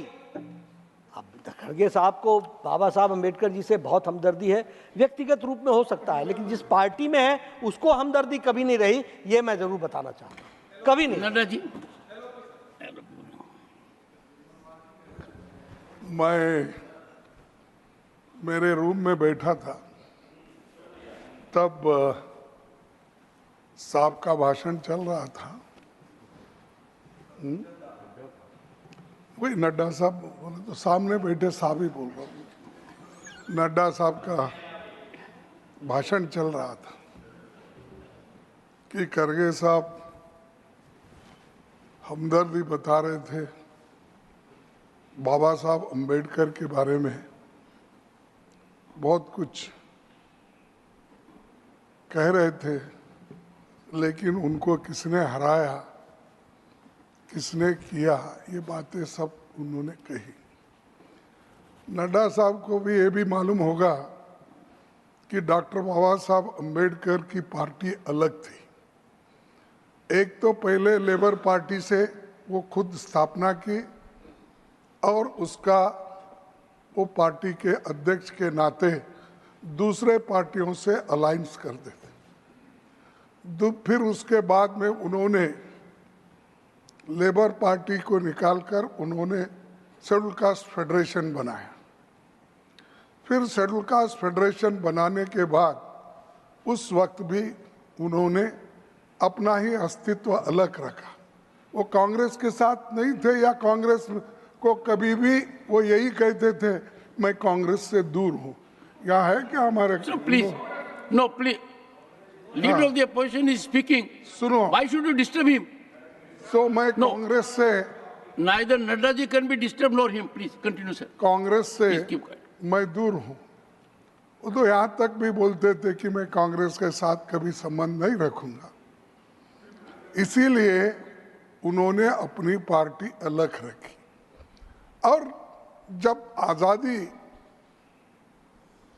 के वक्त ऑल पार्टी गवर्नमेंट जब बनी, यानी उसमें जनसंघ के नेता भी मिनिस्टर थे, इंडस्ट्री मिनिस्टर श्याम प्रसाद मुखर्जी, और मुस्लिम लीग के भी थे और पंजाब के पार्टी के भी थे, ऐसे तो 6 लोग थे। एक सेकंड प्लीज। अरे हिंदू महासभा बोलो, चुप बट। Sir please. सर तो इनको कम से कम इतनी तो मालूमात कर लेना चाहिए पेपर बोलने के वजह। बस। नहीं अच्छा ओके सर। बार बार यही बात करते हैं। मैं देखा फोटो हमने लगाया, वो तो फिर मैंने मैं कहा बोलूं कि फोटो आपने लगाया और स्टैचू तुमने हटाया, बोलो। नहीं सर। मेरे को एक मिनट साहब। चलो एक सेकंड। नहीं देखो साहब, उनको तो टाइम खत्म होने के बाद मैं यहाँ से उठ के गया, नहीं। लेकिन वो चलने के लिए आपने दिया। एक सेकंड क्योंकि I'll give you time। ठीक है भाई, बोलो, मैं ऑब्जेक्ट नहीं किया। I indicated his party has enough time अच्छा, after 40 minutes, and what Nadda ji is trying to do, let me tell you, and what I can figure out. Sir, you took 90 minutes. So Nadda ji is yet to complete 90 minutes. So I have reconciled. नहीं वो आपका। I have already sent a message to my wife that I have invited guests. Please attend to them. No नहीं, वो आप 90 minutes तो दो, 100, that is your discretion। No, time at your disposal. That is your discussion. I don't challenge it. Even otherwise also you can extend and give him time. That I don't mind. No, क्या कह सकते? नहीं, अगर house को extend करके भी time अगर किसी को देना है, otherwise in connection.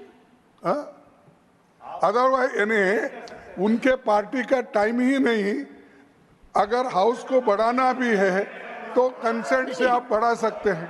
No.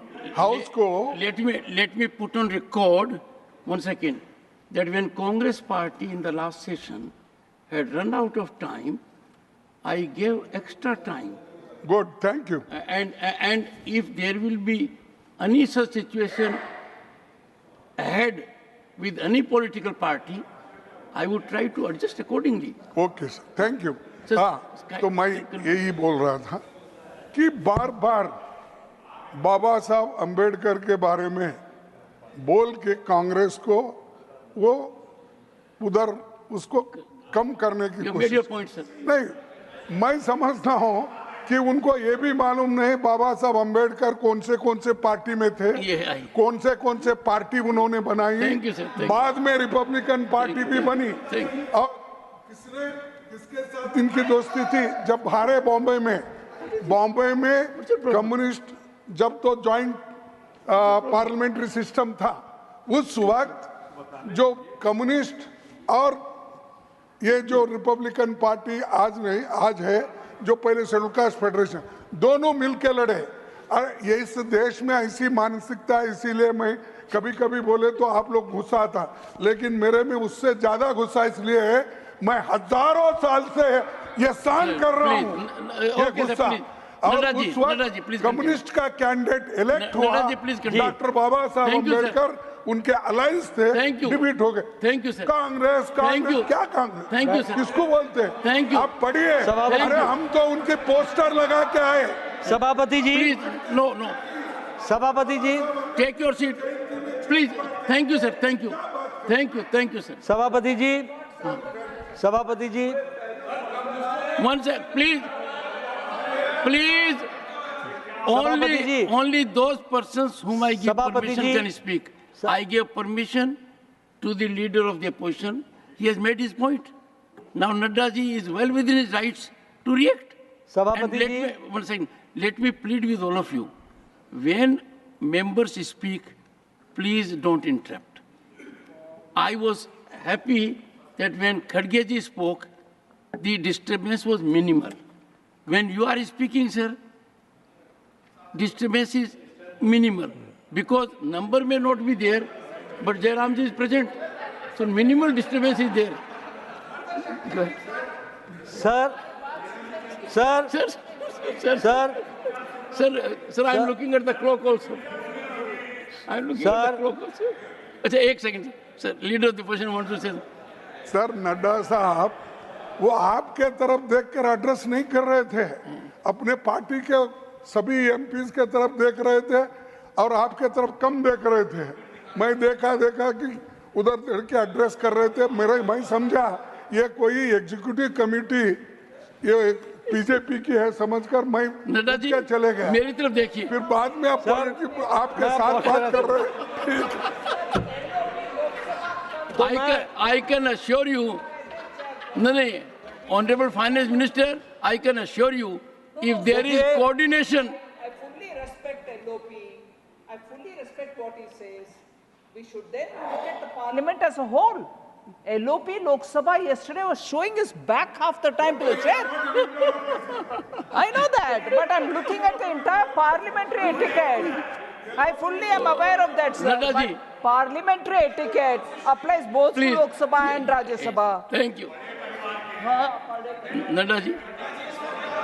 But I would always appreciate, once again, I will always appreciate that leader of the opposition and leader of the house must share lighter moments, sarcasm, and they must be allowed to intervene. Because सभापति people ji, make any, others do not have that privilege. Let me make it सभापति very जी, clear. Second. मेरी इच्छा है कि मैं आपके तरफ देखूं और इधर देखूं, पर संख्या नहीं है, क्या करूं, फिर इधर देखना पड़ता है। सर संख्या हो या नहीं हो, आप तो मेरी तरफ ही देखिए। लेकिन ठीक है, अब मैंने देखिए चेंज, अब आपकी तरफ देखता हुआ बात कर रहा हूं, क्योंकि मुझे एक छोटा किस्सा है। I was junior, one second, I was junior parliamentary affairs minister. और एक मुद्दा यह आया कि प्रतिपक्ष के नेता ने उस समय कहा कि प्रधानमंत्री जी जब भी कोई बात कहते हैं प्रेस गैलरी की तरफ देखते हैं और इसे ऑब्वियसली पूरे हाउस के अंदर एक वातावरण हो गया कि जब भी प्रधानमंत्री जी बोलते हैं प्रेस गैलरी की तरफ देखते हैं। प्रधानमंत्री जी खड़े हुए, उन्होंने कहा हाँ, जब भी मैं कोई पॉइंट करता हूं प्रेस गैलरी की तरफ देखता हूं, पर आपकी तरह प्रतिपक्षी नेता को कहा उन्होंने, हर बार मैं स्माइल नहीं करता हूं। ये कहा उन्होंने, I don't smile every time I look at the press gallery, the prime minister said, unlike leader of opposition. सभापति जी, मैं ये कह रहा था कि जिस बात को आपने अभी हाउस में रखा, मैं उस बात को पूरा करना चाहता हूं, पर उसके पहले मैं खड़गे साहब को ये ज़रूर कहना चाहता हूं कि आपने कहा मेरे को बहुत गुस्सा है, और उस गुस्सा बहुत अच्छी बात है, वो गुस्सा वो आपकी आग रहनी चाहिए, लेकिन थोड़ी वो अपनी पार्टी पर उतरनी चाहिए, वो अपनी पार्टी पर उतरनी चाहिए, क्योंकि अंबेडकर जी को छोटा करने का काम, उनको मिनिमाइज करने का काम किसी और ने नहीं किया, इस देश की रूलिंग पार्टी ने उस समय किया। आप बताइए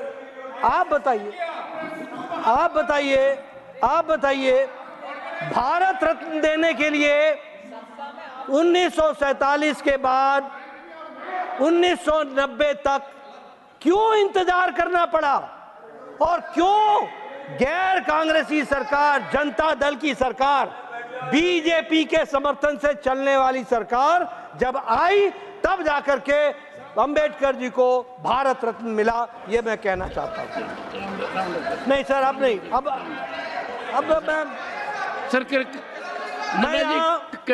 मैं यहां ये भी कहना चाहता हूं कि हमारी सरकार ने लिप सर्विस नहीं की, हमारी सरकार ने सही मायने में डॉक्टर अंबेडकर को लंबे समय तक ये देश याद रखे, इसके लिए कार्यक्रमों को लिया गया।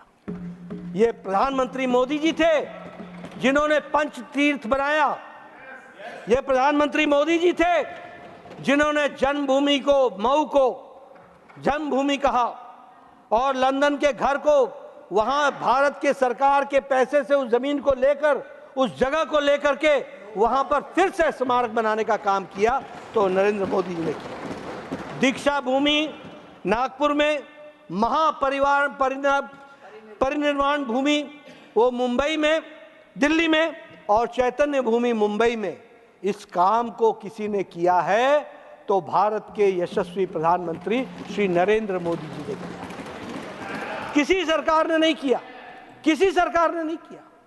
और इसलिए ये हमें कहने का अधिकार है कि सही मायने में लिप सर्विस नहीं की।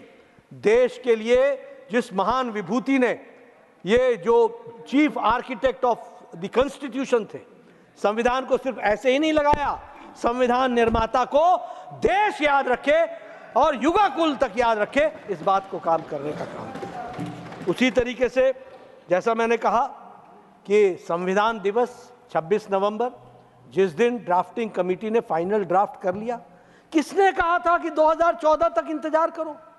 Who said that you wait till 2014 that there will be a Prime Minister Narendra Modi who will come and he will declare Constitution Day 26th of November?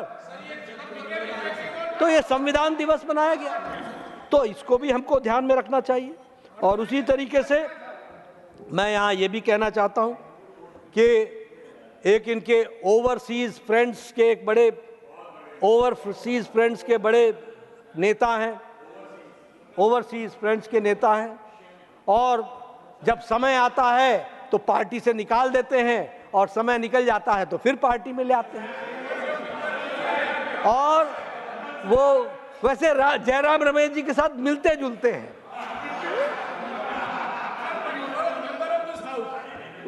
मैंने नाम ही नहीं लिया, मैंने नाम ही नहीं लिया, मैंने कहा जयराम रमेश जी से मिलते जुलते हैं।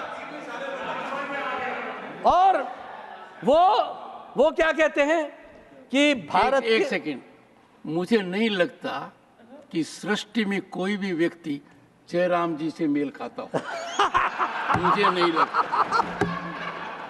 जयराम जी अद्भुत है, मुझे नहीं लगता। ठीक है, I take back my word sir. तो I take back my words.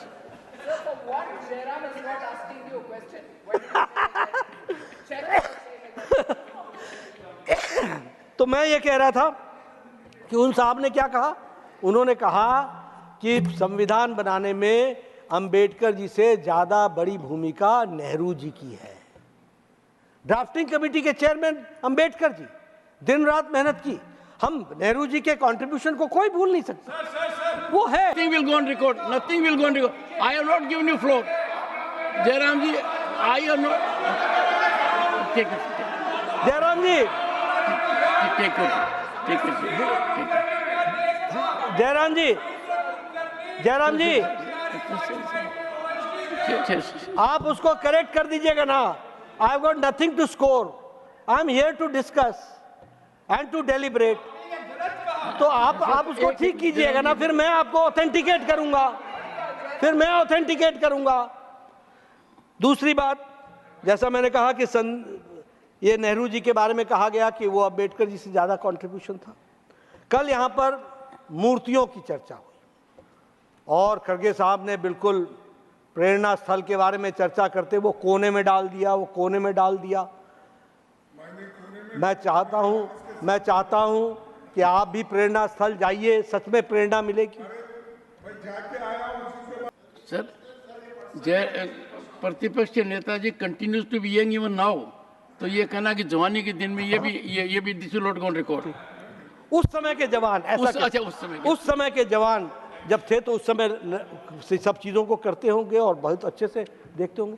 पर मैं इनको बताना चाहता हूं कि आपको मूर्तियों की इतनी चिंता हुई तो ये जो 20 साल आज़ादी के बाद ये जो राजपथ पर जॉर्ज पंचम विराजमान थे उसके बारे में आपने क्यों नहीं चिंता की? जॉर्ज द फिफ्थ वो जो वहां पर विराजमान थे, जहां जो आज राजपथ कर्तव्य पथ बन गया और जहां आज नेताजी सुभाष चंद्र बोस वहां पर विराजमान हैं और उनकी मूर्ति वहां पर विराजमान है और जो प्रधानमंत्री जी के द्वारा हुआ है उसको भी हमको ध्यान में रखना चाहिए। मैं यहाँ यह भी कहना चाहता हूँ कि आपने विदेश के रिपोर्टर्स के बारे में, विशेष करके वॉशिंगटन पोस्ट, फलाना पोस्ट, धमकाना पोस्ट, जो भी था सारे, और आप भी उसी तरीके से बोल रहे थे फलाना, ढिमका, चिल्का, इस तरीके से आप वो सारी बातों को आप उसमें रख रहे थे, अच्छी बात है, आपने रखा सब कुछ। लेकिन आप ये भूल गए कि जो लोग, जिस पाकिस्तान के मंत्री ने ये बयान पार्लियामेंट में दिया कि पुलवामा में हमारे लोग घुस करके जिन्होंने अटैक किया, वह कहता है कि राहुल गांधी अच्छा काम कर रहा है और वो कहता है कि मोदी जी को हराना आवश्यकता है। ये भी छपा था, जरा इसके बारे में भी आप चर्चा कर देते। जब आपने चर्चा की तो आप इस बात पर भी चर्चा करते कि एक महानुभाव जो बहुत बड़े ज्ञाता है, अंग्रेजी में ही बात करते हैं, अच्छी बात है, उसमें कोई दो राय नहीं है, लिखने का उनको बड़ा शौक है। वो बांग्लादेश के एक जर्नल में एक लिखते हैं, मोदी हैज़ टू गो। वह विदेश में की धरती के जर्नल्स में लिखते हैं, तब हमें तकलीफ नहीं होती है। इसलिए पराए क्या, अपने भी ऐसे निकले, इस बात को भी हमको समझ लेना चाहिए। और इसीलिए जब ये सारी बातें आती हैं तो मुझे लगता है कि इसको भी हमको डिटेल में समझ लेना चाहिए और जान लेना चाहिए। मैं यहाँ राष्ट्रीय स्वयंसेवक संघ के बारे में भी बातचीत हुई। वैसे आपने जिस तरीके से बताया कि वो ध्येयनिष्ठ हैं, राष्ट्र के लिए हैं, समर्पित हैं, वो सारी बातें आपने बताया और उन्होंने संघ के बारे में बताया। लेकिन मैं ये पूछना चाहूँगा कि यदि आरएसएस से इतनी ही तकलीफ थी तो जवाहरलाल नेहरू ने हमारे ये जो गणतंत्र दिवस की ये जो गणतंत्र दिवस की परेड होती है, इसमें आरएसएस को क्यों निमंत्रण दिया था? मैं ये पूछना चाहता हूं कि 1965 की लड़ाई में कंसल्टेशन के लिए शास्त्री जी ने गुरु गोलवलकर जी को क्यों बुलाया था? क्यों बुलाया था? ये इसका मतलब एक बात तो सब है, साफ है कि कांग्रेस को भी ये समझ में आता है कि जब देश खतरे में है तो संघ की पुकार होती है, संघ को याद करें। बाकी समय राजनीति, लेकिन जब देश खतरे में होता है तो उनको संघ की याद आती है और संघ को याद करना पड़ता है। मैं यहाँ यह भी बताना चाहता हूँ कि आप सब लोग संविधान के बहुत बड़े रक्षक बने हैं आजकल, इन दिनों आप लोग, you are the champions of the constitution. सबके पास तुरंत रेडी मटेरियल, देखिए जयराम जी निकाल रहे हैं, दिखा रहे हैं, बिल्कुल संविधान नहीं, बहुत अच्छी बात है। One second, showing this is inappropriate Jairam ji. No, nothing can be shown in the house. ना। लेकिन मैं let us follow the rules. मैं सभापति जी, मैं पूछना चाहता हूं, but sir, your connection with Jairam needs to be investigated. You said about constitution and he had a book ready. He was the chairman of the standing committee on health in my previous regime. So I know there is a connection. तो हम ये कहना चाहते हैं कि संविधान, अब ये संविधान में मैं कई बार बोला कि भाई ये संविधान सबके हाथ में तो थमा दिया, अंदर पढ़ने के लिए भी कहा है क्या? कभी बताया है कि संविधान की धज्जियां किसने उड़ाई और एक बार नहीं अनेकों बार उड़ाई? सभापति जी, ये संविधान लेके चलना और संविधान की रक्षा करना और संविधान के लिए तिल तिल जलना, इसमें बहुत अंतर है। संविधान को जीना बड़ा कठिन है, इस बात को भी हमको ध्यान में रखना चाहिए।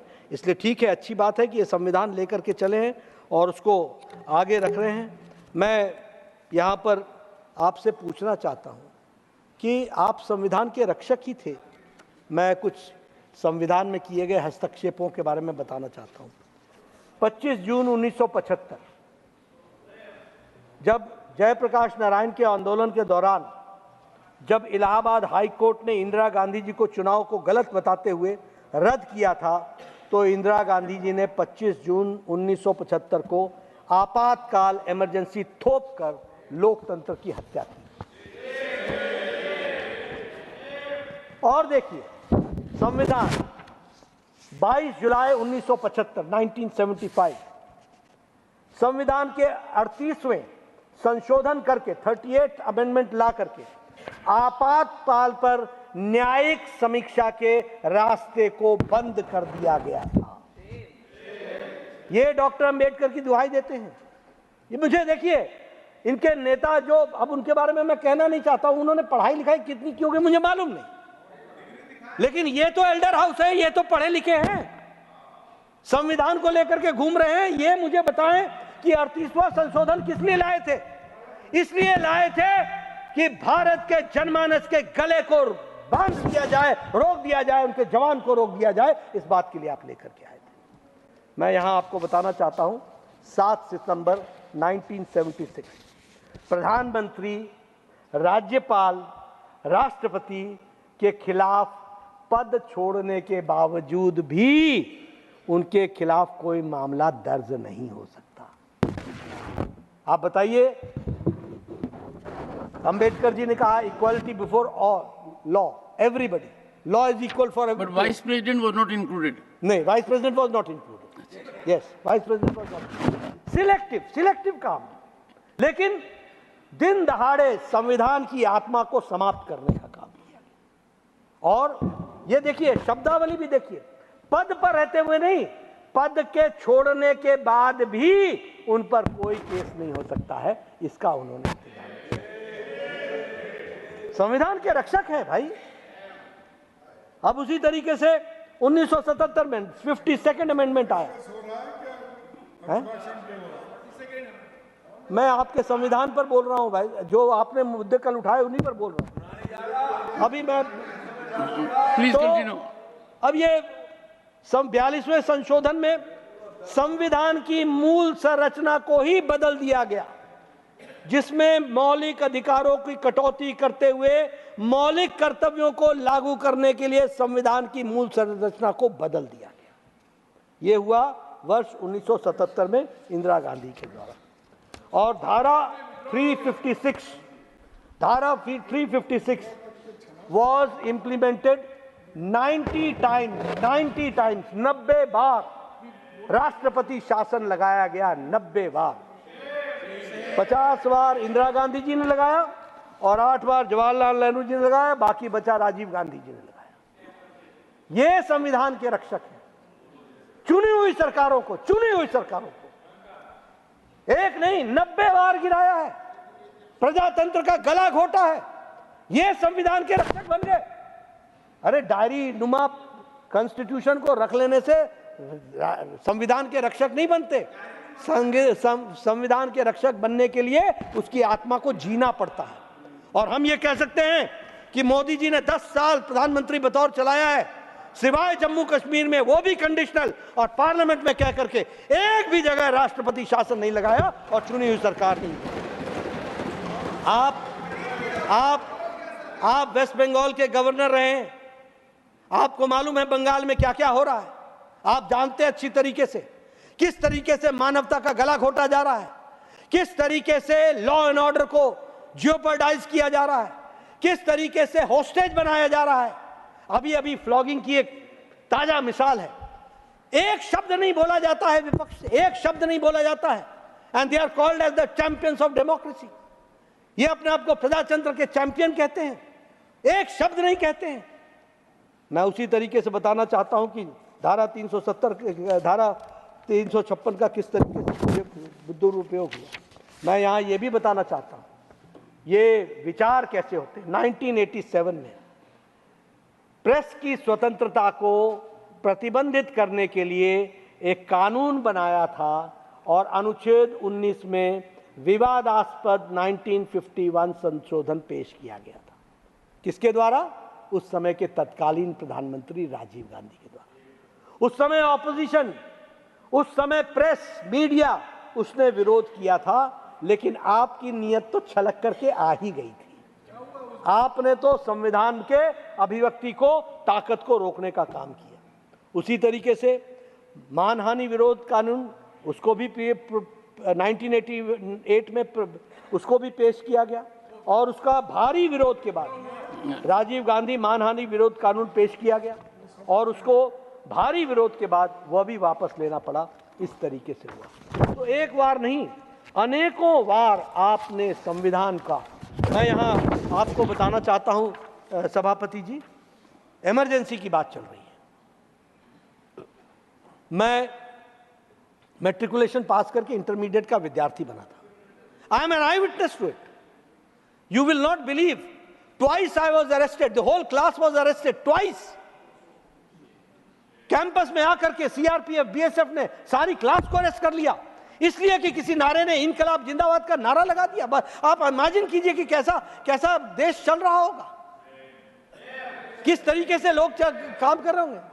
मैं इंटरमीडिएट का विद्यार्थी था, 1,75,000 लोगों को maintenance of internal security act में अंदर डाल दिया गया, डिफेंस ऑफ इंडियन रूल के अंतर्गत डाल दिया गया।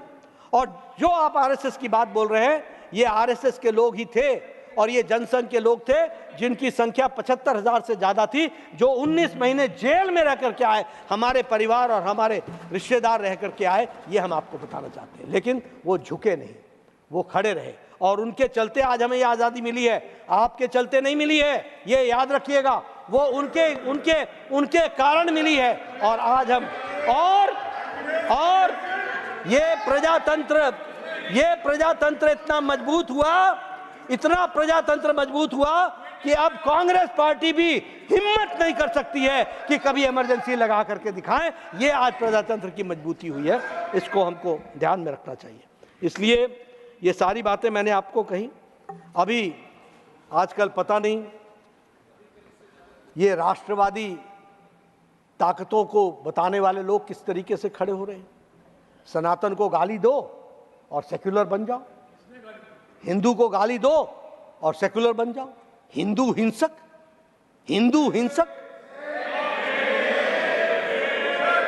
ये कैसी स्थिति आ गई? हिंदू हिंसक नहीं, I am not going to. Hindu please conclude. Hindu हिंसा हिंदू हिंसक, ये अच्छा एक बात बताइए, आपके एलाइड पार्टनर ने कहा कि नहीं कहा कि सनातन डेंगू है? आपके एलाइड पार्टनर ने कहा कि नहीं कहा कि सनातन मलेरिया है? आपके एलाइड पार्टनर ने नहीं कहा कि सनातन HIV है? आप बताइए। और आप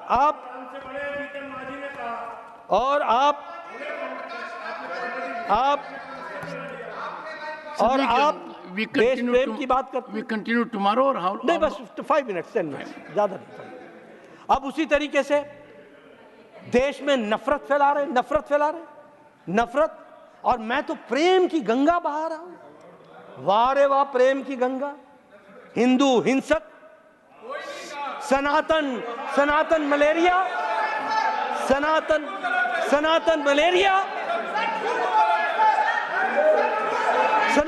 HIV। प्लीज नो, क्या करें? What is this? सनातन मलेरिया, सनातन malaria. First control your people. नहीं, you are addressing and your own people are rising. Sorry. तो इसलिए सनातन डेंगू, ये तो प्रेम की भाषा है, और आप चूं तक नहीं बोलते, कुछ बोलते भी नहीं। आपको याद दिलाना चाहता हूं, 1984 के बाद आपके वरिष्ठतम नेता, स्वर्गीय नेता, हमारे भी इज्जत के हैं, मैं भी इज्जत करता हूं, जब बड़ा पेड़ गिरता है तो जमीन हिलती है। मैं ये बताना चाहता हूं, ये आपने कहा कि हम प्रेम और भारत जोड़ो, और हम तोड़ रहे हैं। अरे तोड़ने का चैंपियन तो आप बन गए। आप बताइए, हाँ भैया जोड़ो। मैं आपसे पूछ रहा हूं, ये नारे जब JNU में लगे, अफजल हम शर्मिंदा हैं, तेरे कातिल जिंदा हैं, जब ये नारे लगे, भारत होंगे टुकड़े टुकड़े इंशाअल्लाह, तो वहां दूसरे दिन JNU में उन नेताओं के साथ हाथ से हाथ मिला करके कौन खड़ा हुआ था? किसने जोड़ने की बात की? कौन था उस दिन वहां पर? और सुनिए सभापति जी, ये अफजल हम शर्मिंदा हैं, अफजल कौन था? जिसने इस पार्लियामेंट पर अटैक करने का मास्टरमाइंड था। उसको सजाए मौत किसने दी थी? उसको सजाए मौत किसने दी थी? सुप्रीम कोर्ट के जज ने दी थी। यानी सुप्रीम कोर्ट का जज कातिल हो गया और उसको माफी किसने नहीं दी थी? उस समय के राष्ट्रपति सम्माननीय प्रणब मुखर्जी ने माफी नहीं दी थी। आपके ही पार्टी से राष्ट्रपति बने थे और आप बताइए कि उनको माफी नहीं दी तो वो कातिल हो गए, राष्ट्रपति जी कातिल हो गए, सुप्रीम कोर्ट का जज कातिल हो गया और आप उनके साथ हाथ से हाथ मिला करके जेएनयू में खड़े थे। फोटोग्राफ से आपको मैं आपको फोटोग्राफ भिजवा दूंगा। आप उनके साथ खड़े थे और तो और छोड़िए, आपने उनको एक बार नहीं 2 बार कैंडिडेट भी बना करके जनता ने उनको ठुकराया, वो भी हमने देखा। लेकिन मैं यहां ये देखिए,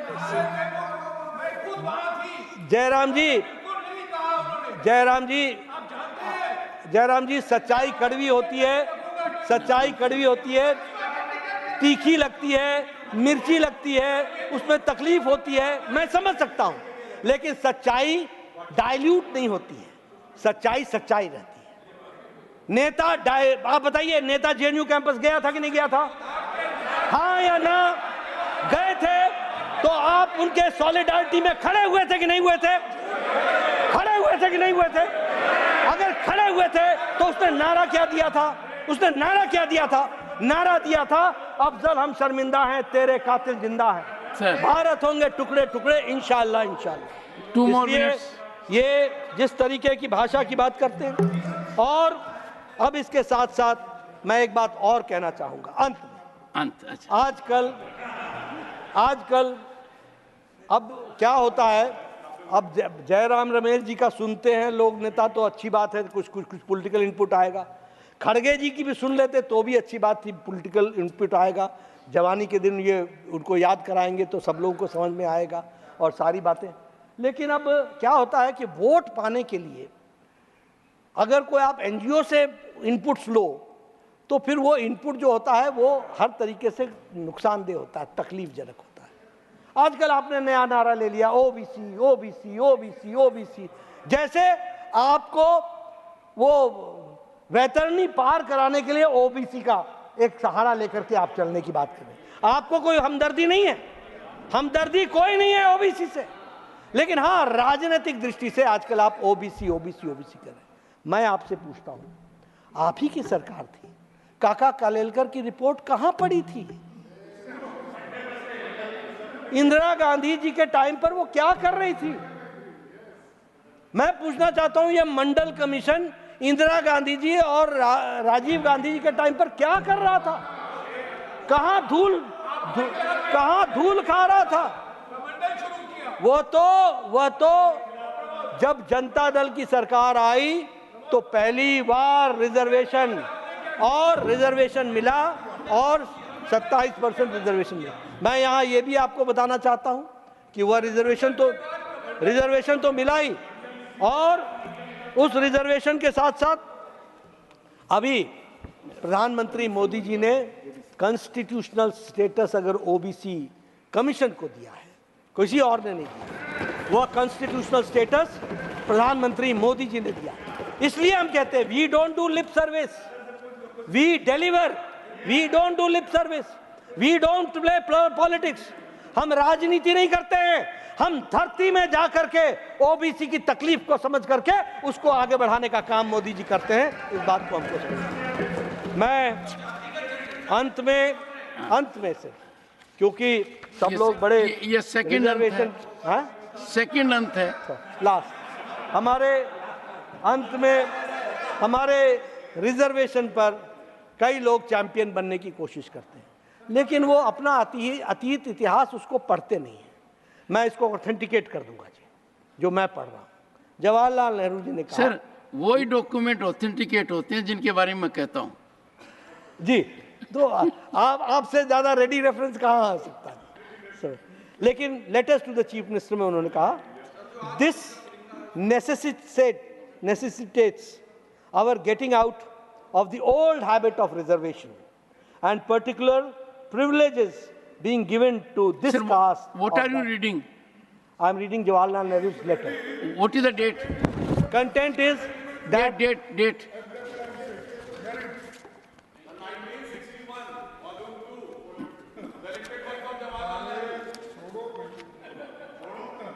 on 10th, 11th June 1961.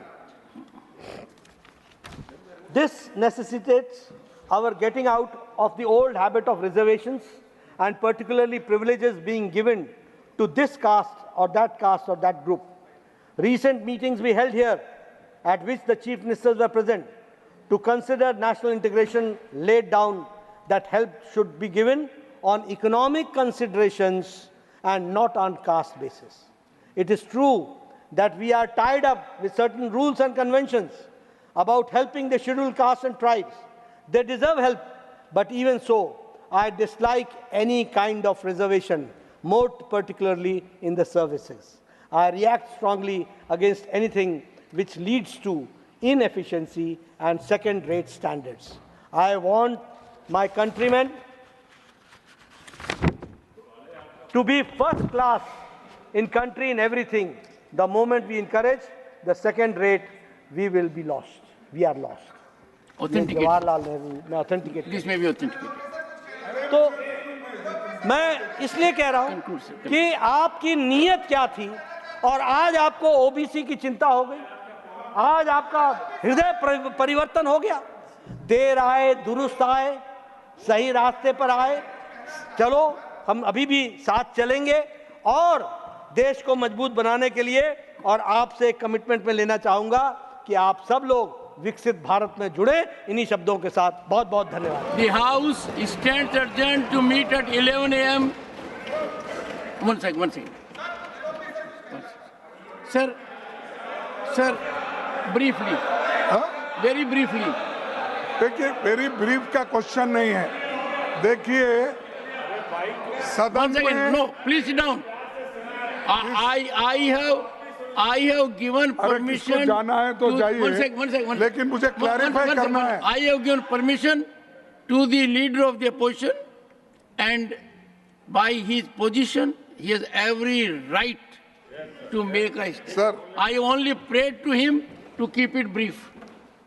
धन्यवाद सर। ये नड्डा साहब ने जो बताए चंद चीज़ें, वो गलत फहमी भी है और वो खुद उसके बारे में बहुत, अभी धनंजय खीर की खुद की किताब और भी पढ़े तो उनको मालूम, जो सूट होता है वो कोट करते हैं। और दूसरी चीज़, बाबा साहब अम्बेडकर को, जिनके लिए हमारे पास बहुत, उनके लिए तो हम पहले से ही एज ए मल्लिकार्जुन खड़गे, हाँ, हम लड़ते आए हैं। और आज हर बात को वो कांग्रेस को टोकने का, मुझे टोकने का और नेहरू जी के खिलाफ बोलने का ये बातें करते हैं। और आरएसएस के लोग, आप मुझे वहाँ मैं सुन रहा था साहब, मैं आप क्यों एकलव्य हूँ। नहीं, आप मुझे, मैं सुन रहा था, मुझे दुख हुआ इसलिए उठ के आया। आपने कहा मैं एकलव्य था आरएसएस नहीं का। हूँ, मैंने था नहीं कहा सर। हाँ, फिर कांग्रेस कब थे? नहीं, कांग्रेस कब थे फिर? अगर एकलव्य थे आरएसएस के, सर आपने तो फिर बहुत बड़ा- कांग्रेस के कब आपने थे? बड़ा अच्छा प्रश्न पूछा है। ठीक जब है। मैंने कांग्रेस नहीं से साहब। नाता तोड़ा और एकलव्य बना, वो एक ही साल था। In the same year it happened. देखिए, सर आपने पूछा, मैंने बता दिया। नहीं, और नहीं, एकलव्य अरे हूँ। मैं देखता हूँ। और एक बात बताऊं, मैंने खड़गे जी, एक सेकंड खड़गे जी, मैंने भी आपकी तरह बहुत कष्ट से हैं। एक सेकंड, मैंने भी पढ़ाई स्कॉलरशिप से की है और पढ़ाई में बहुत लगन रही है और काफी ठीक, क्या बहुत अच्छा रहा है। जब मेरे को एक बार बुद्धि आ गई, अनलाइटनमेंट आ गया, मैं ये तो नहीं कह सकता कि बुद्धा जैसा अनलाइटनमेंट मेरे में आया, पर पहले मैंने जो कुछ कहा उसके बाद जब मैंने जानकारी की तो मैंने वास्तव में महसूस किया, आपको बता रहा हूं। एंड मैं निश्चित रूप से कह सकता हूं कि कुछ भी हो जाए, किसी भी जीवित मानव के प्रति मैं इतना आदर नहीं रख सकता कि वो बहुत बड़ा हो जाए। I just thinks on merit.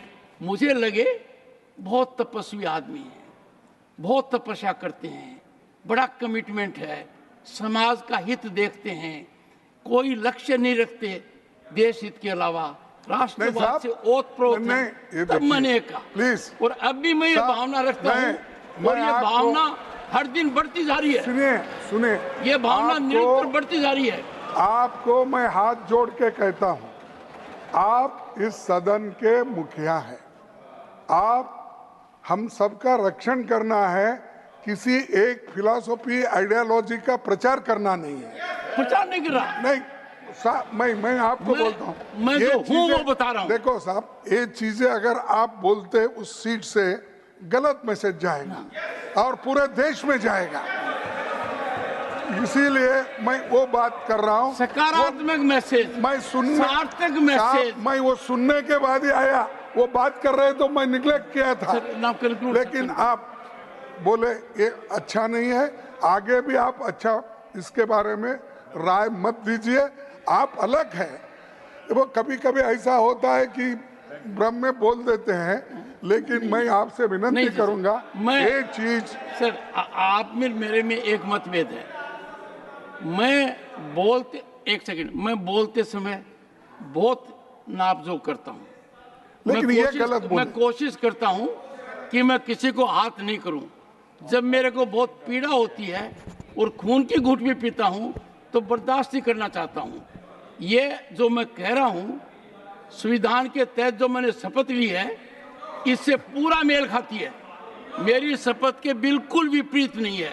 और जो कह रहा हूँ वो मैंने कहा है, और सदन में कहा, बाहर भी कहा। नहीं थी नहीं, एक मिनट, इसीलिए मुझे बोलना है कि इसीलिए मैं आपसे विनती करता हूँ, इन्होंने जो गलत बातें यहाँ रखी है इसका मैं खंडन करता हूँ, और बाबा साहब के बारे में और एक बार पढ़ के आइए, फिर आप डिस्कशन करेंगे उसके साथ ही। On Wednesday, the 3rd July 2024.